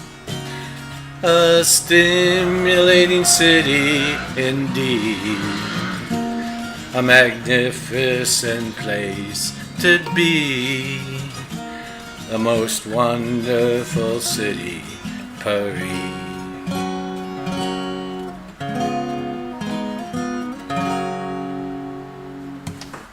Thank you. Thank you, thank you. Bill Elkin, the love song with Paris. I've never been there, but Oh, I go there as many times as I haven't been there in a while because of the pandemic, but yeah, I love going over there. It speaks to me. and I speak to it. Yeah, it's very clear and very specific about what you do at the cafe. I was like, wow. Oh yeah. I got my favorite little haunts over there. Love it. Thank you, Bill, Elkin. Thank you. On a journey. Peace. Thanks. Okay. I think, I was echoing through Bill Elkin's computer. Let's see now what's good with RC Lyrically Inclined. What's up? What's up, everybody? Sending love, light to Andrew, man. We with you, man. Man, Bill was so good, man. I was in my Zen calm mode. Now I'm about to like kick in the door. I don't even know. Do it. I'm gonna work. This was new to y'all. So everything for a little while gonna be new shit, even though it's old shit. All right, so here we go. This is called Mixed with So Much Emotion and Curiosity. Mixed with so much emotion and curiosity, our youth like wisdom, but tend to gravitate towards street philosophy. See, survival of the fittest. Ain't nobody giving me nothing, so I gotta go out there and get it with jailhouse prophet prophesizing ways to make you want to change your name, but not enough to change your ways on the days when you are free again. Back to that street mentality. Ain't nobody doing nothing for me again, where nickel and dime hustlers muster up the cash to be up on that stash, but money that comes so easy is the same money that goes so fast. And this life of glitz and glam is a life that will never last. You so focused on your wardrobe, in the process you lost yourself. Yeah, you got $300 jeans, but you would never acquire wealth because you minimize your worth to the name that's tatted on your shirt. Yeah, my words cut so deep because the truth is known to hurt. Won't flip burgers in Burger King or the Make Cafe, but for that new iPhone to take somebody's life away. Got no sense of value for the life of another human being. And I know this is not the vision that Martin talked about when he said he had a dream. And Malcolm said by any means necessary. Now my brothers don't even get recognition in February. And I know this is not the best of us. And I know this is not the reason that Rosa didn't give a seat up on the bus. But trust and believe to be all been deceived. It's the hooks in our songs, it's the videos we see. It's the garbage they feed us on daytime TV. It's the reality shows that we just can't miss. It's the buffoonery that occupies while the rich is getting rich. Now tell me, when did we get so distorted? You choose to sit back and say nothing, but me, I'm a reporter. We want to sit on the sideline and disregard us getting out of control, downright retarded. We pay $15 for an EP to hear a rapper rap about killing you, your crew, your moms, and your kids too. Degrade your daughter, tell her she ain't not more than a b-hole or slut. Tell your son if you want to be cool, then you got to be down with us. So you got to sag his pants and puff the blunt, stay strapped with the gack while you packing the cat. Got grown men giving boys pats on the back like, yeah, son, you thugging it, you hugging the block. This plague is like a Ferris wheel. The cycle don't stop, and it's not all on the rappers. Is it just their fault? Because we did what we were supposed to do, just what we was told to do. Advertisement told us that we had to have it. Media told us that this joint right here was the baddest. So we ran out and brought out Death, Don't Wax, got lost in the belly. They hypnotized by the tracks. They went from rags to riches by calling our daughters bitches, painting images to our sons that they had to hustle on a block. Now we stuck up in a cycle that we can't seem to stop. How we all see the madness, but still don't get caught in the trap. See the rappers putting wrong messages in rap. They rap that the government is at the root of all evil. You preach it to the choir because me, I believe you. It's a known fact that we don't have boats or plane to transport cocaine, but we still get on the block and hustle that pain. See, it's all what you manifest in your spirit. So once you think it, then you live it. So these images of the ghetto will continue to be given to us because it's what we think, know, and begin to trust. So you can lean with it and you can rock with it. You get caught up in that cycle, it don't stop spinning. Thank you, everybody. Thank you for having me.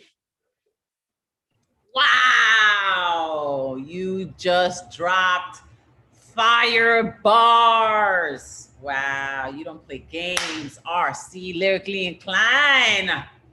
That's how you do it. Represent.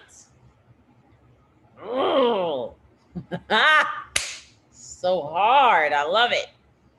Okay, I don't know if I'm gonna say, it says Nisa on the list. I didn't check that it was Tiabji maybe, but please let me know. Salim, how do I say your name? It's Nisa Tiabji. You got it right. Oh, great. Hello. Hi. Yeah. How old are you? I'm 12. 12 years old. And where are you? I'm in Austin, Texas. Thank you for joining us. How did you hear about the open mic? I was looking for somewhere to perform, so and yours came up in some of the search results. So fun. Wonderful. I'm so looking forward to this. Take it away. Okay. Dress codes in school suck. They're mostly to not distract the men. At my school, you were pretty much naked if you ever dared wear spaghetti straps. The teachers would expect the men's grades to plummet because they were just so turned on by your shoulders. If lesbians can control themselves, so can you. I have a friend who had a tank top and shorts on a hot day. And in our music class, one of the creepier teachers, named Mr. Coke, came over to her, bent down, and said, "Cover up." And on a separate occasion, he told her to close your legs. That's not something you say to a 5th grade girl. On a 95-degree day, a man wears a tank top. A woman does the same thing. Guess who gets dress coded? It's the girl. It's always the girl. The world system is created for men. We kill dogs because they assault humans. Why don't we do the same to men who assault women? You said you couldn't help yourself. If dogs can understand no and stop, why can't you? People say not all men, but it's like ticks. Not all ticks have Lyme disease, but enough of them do that you avoid them.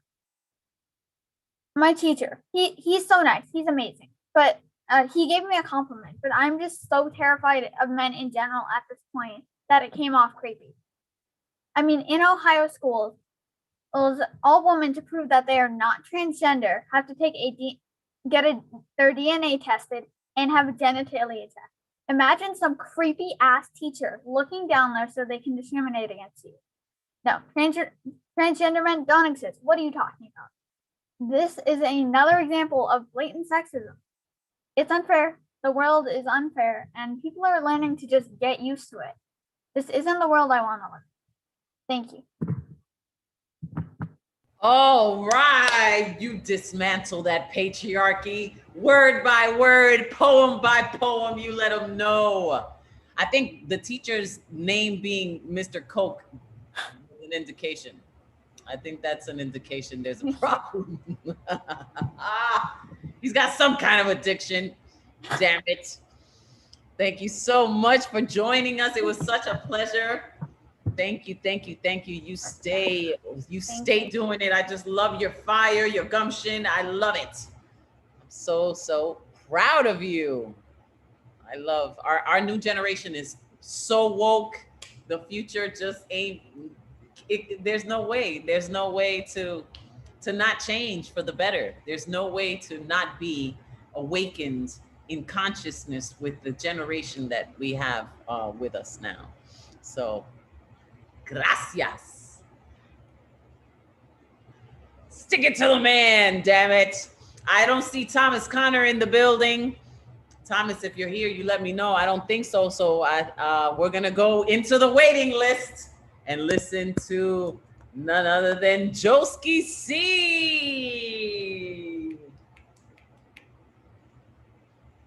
You with us, Joski? He always has such lovely music and poems. Hola, bruja. Marriage and just so kind. Hi, Joski. Hey, bruja. How you doing? I'm good. I was good till I did that. Sorry, I missed what you said, but so can you hear me? Yes, I hear you. What are you gonna do for us tonight? Good. Maybe some haiku and a song, if that's okay. All right. Dogs piss on the walls, leave their feces in the halls. White supremacists. You stop at red lights, strap your kids in car seats, yet you won't wear a mask. Fingers blaze on keys, try like hell to make the list. New Poet Blues.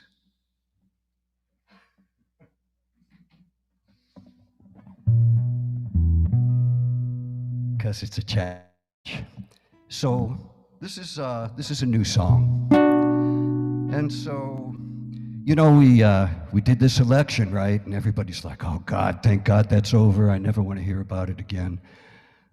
But I wrote this to talk about what really went down this election. Over this hard land, rainbows rising up, come to take a stand.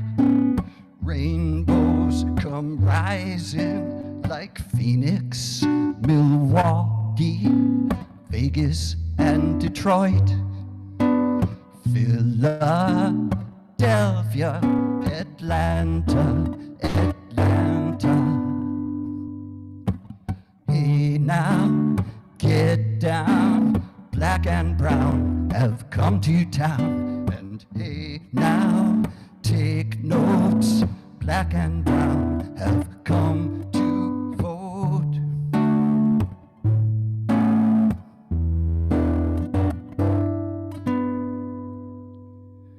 Amazing what can be when we all are free. They try to suppress your voice.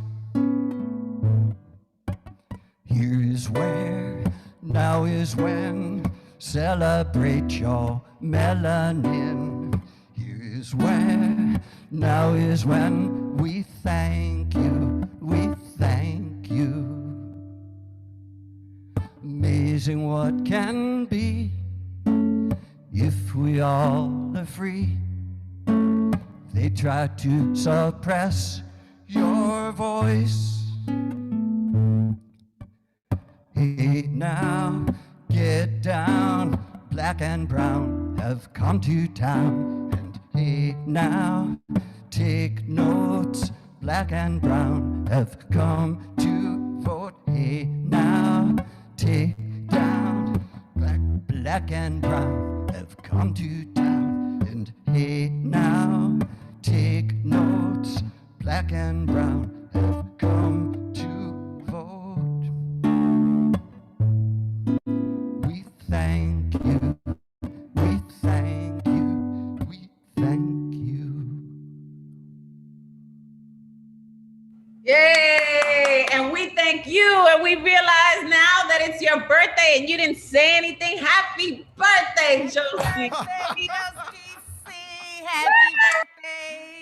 Somebody told you.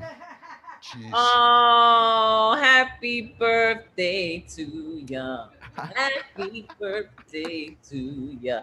Happy birthday, Joski C. Thank you. You're actually the gift, you know, because you bring so much joy and consciousness and humanity and just all those wonderful things in your music and in your poetry.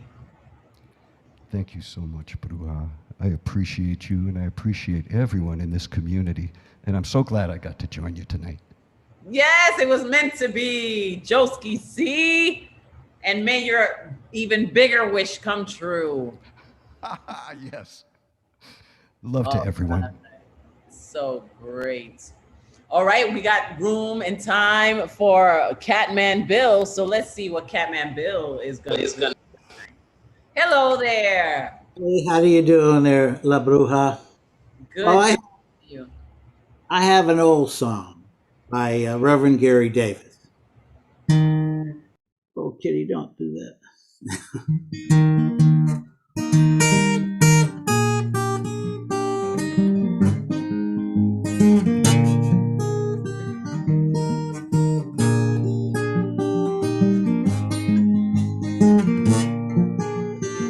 Just as long as I'm in this world, I am the light of this world. Just as long as I'm in this world, I am the light of this world. Just as long as I'm in this world, I am the light of this world. You say you don't believe in Jesus, not a word he said. When he came on down to Lazarus' grave and raised him up from the dead. Just as long as I'm in this world, I I am the light of this world, just as long as I'm in this world. I am the light of this world, just as long as I'm in this world. I am the light of this world. Well, I've got fiery fingers and I've got fiery hands. When I get up in heaven, gonna join that fiery band. Just as long as I'm in this world, I am the light of this world. Just as long as I'm in this world, I am the light of this world. Just as long as I'm in this world, I am the light of this world. Prayer is the key to heaven. Faith unlocks the door. That's why my God gave me the key and told me take it where I go. Just as long as I'm in this world, I am the light of this world. Just as long as I'm in this world, I am the light of this world. Just as long as I'm in this world, I am the light of this world. I know I got religion, I know I ain't ashamed.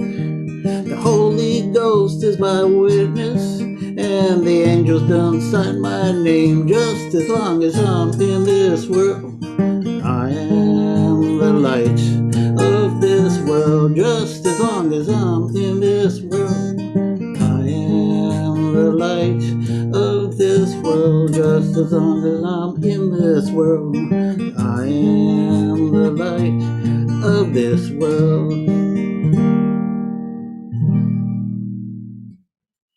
Thank Yes, you. you are, Catman Bill. You are. That's so sweet. Well, thank you very much. I don't have any place to send you all. I just wanted to come in and sing a little song for you. What's your kitty's name? This one here is Linmore. And Linmore actually opens up one of my stand-ups because when I first brought her in, she was peeing outside the litter box. And one day she peed on my bed when I was in bed. And I thought, now I have something in common with Donald Trump. And that kind of led into other things. So one of these days I'll bring that out. But I gave her up for a month and a half and consign her to the cat shelter. And she sat in a corner and waited for me to come back and get her. And she learned how to use the litter box. So now everything is cool. Wow. Well, that's one way to get golden shower from pussy. You said Thank you, Catman Bill. We're going to go with John O'Connor. Let's see what's good with John O'Connor in the waiting list. Hello. One. Hi, John. Hi. I'm coming from Hartford, Connecticut. Cool. Well, welcome all the way from Hartford. What are you going to do for us? I'm just going to do a very short piece. I do a kind of polyglottal kind of poetry, sort of. So you're probably not going to what? Let's hear it. I'm all for the polyglottal. Let's. Okay. You're probably not going to understand what I'm saying. Oh, and I go by Kookaburr. My name is Kookaburr when I do my poetry. Kookaburr comes from my last name. Kookaburr is Gaelic for Connor, so that's where it comes from. So when I do my thing, I go by Kookaburr. Anyhow, it's short and you probably won't understand what I'm saying, but here it goes. So anyhow, this is about my time in Berkeley. I spent some time in Berkeley, California. So the cock crowed for Denmark, and no one stopped to remark, who's the moonzooker making the noise? And why is he speaking C. Joyce? But Bushmilla and Open Zozimus, something our spring-like is here for us. Per omnibus secular secularum, If you don't know, ask Warum. We're Friedhofers in a Kierkegaard. In Druidia, listening to the twattering of a bard. Flash and rash, it comes to pash. And maybe she will have sass her knack. Would that in those days I felt like a dolphin born, but paraskivy I was somewhat torn, suffering a paradox lust. I guess my punishment was just. Berkeley, Stabat mines, I endured the pines. And that's it. So that's Thank you very much for that. But we Yeah. understood. It was very, very nice. Thank you. Polyglottal, that's a first for me, polyglottal. Polyglottal. Yeah, it's influenced by James Joyce. You ever heard of Super. James Tell me Joyce? your Gaelic name again. Your Gaelic name? Kookaburra. Kookaburra. Kookaburra. Yeah. Thank you. I'm gonna remember that. I call my daughter, one of my pet names for my daughter is Koo. So I Oh, might just extend her name. And I when I greet her, I say hi Koo, and it's just odd that it's hi Koo, and it's just Oh, that's all right. That sounds good. Now your name is Bruja, yes, La Bruja. That's what they call me. like Brujaha.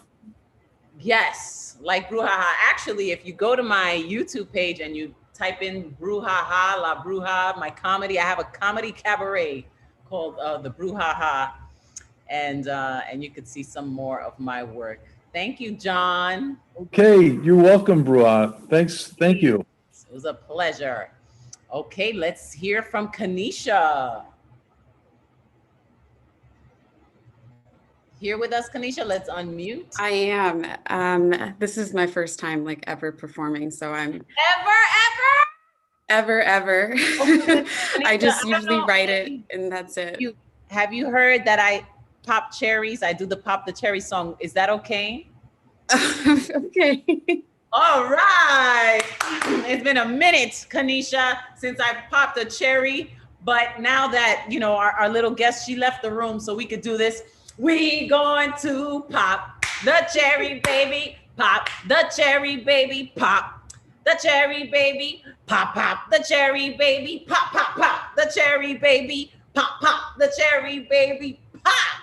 Ladies and gentlemen, for the first time ever in history, welcome, Kanisha. Thank you. This is a poem that I wrote a few days ago. And it's just, I don't have a name for it yet. So as you guys say, this is just some new shit. You were my best friend. And but for the past 365 days, you would have continued to hold that coveted position. My partner and confidant, our language was our own. Developed in corner booths of Biden hands through side glances laced with uncertainty and trepidation. Unspoken words cloaked in humor and shared traumas. Depression, anxiety, daddy issues, and haunting familial ghosts blazed the path for our chemical reactions. The tenets of our connections were grounded in honesty, loyalty, and respect. Wait, now only regret. Because my full-bodied reality shook yours and we have never been the same since. You are the epitome of the American dream.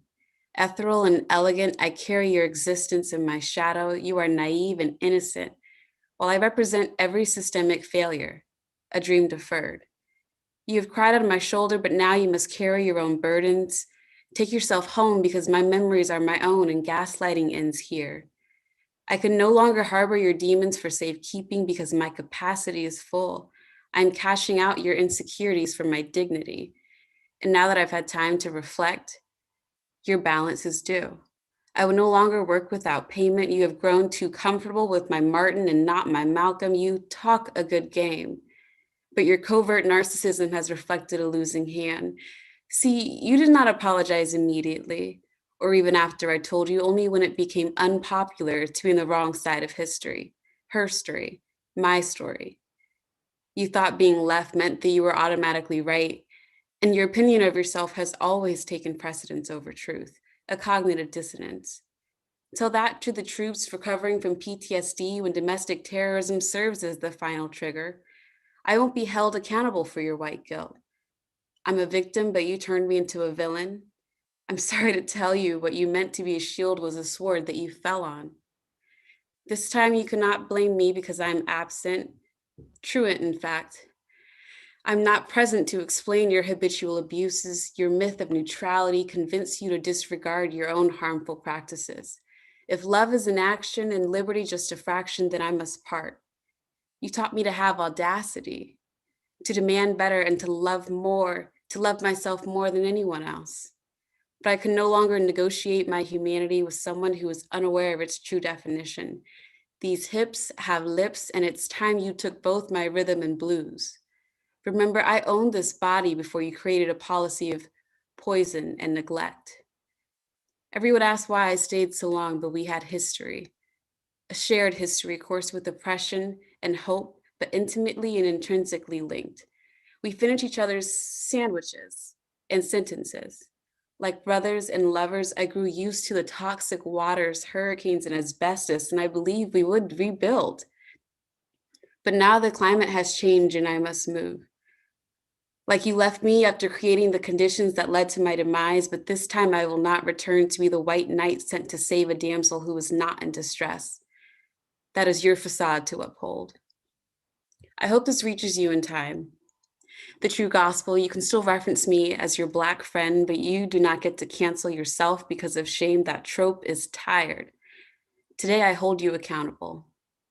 I'm manifesting a new destiny. You will follow up your performances with structural reform because even though you caused the harm, the greatest disservice has always been your silence in the face of violence. With love, the one that got away. Wow, Kanisha, that was amazing. I have chills. Wow. Kanisha, welcome to our poetic family. Please return. Everybody loved it. Everyone is commenting. Ooh. And what you were talking about is just so relevant, you know, the narcissism, you know, the lack of accountability, and just it's so profound. That was just so amazing. Thank you. Jerry, I'm so proud to claim you. Thank you, Kanisha. You made my night. And we're going to end on this note because you spoke about manifesting. And that's what I'm going to do after we say goodnight. I'm going to sit in silence with a candle and a glass of water, and I'm going to meditate with my spine erect, and I'm going to receive that energetic surge that is happening right now tonight. I implore you to do the same to reap the highest benefits of this cosmic energy that is transforming this world. So thank you for joining us. One more time for Kanisha. A round of applause. Happy birthday, Joski C. Our condolences, of course, continue to go out to Abraham. Thank you. You know, we had a 12-year-old woke ass person come up in here and rip shit. What a night. What a night. I'm loving life.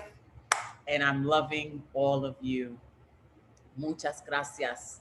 May all that positive energy transform and manifest your greatest and highest desire for good. Buenas noches.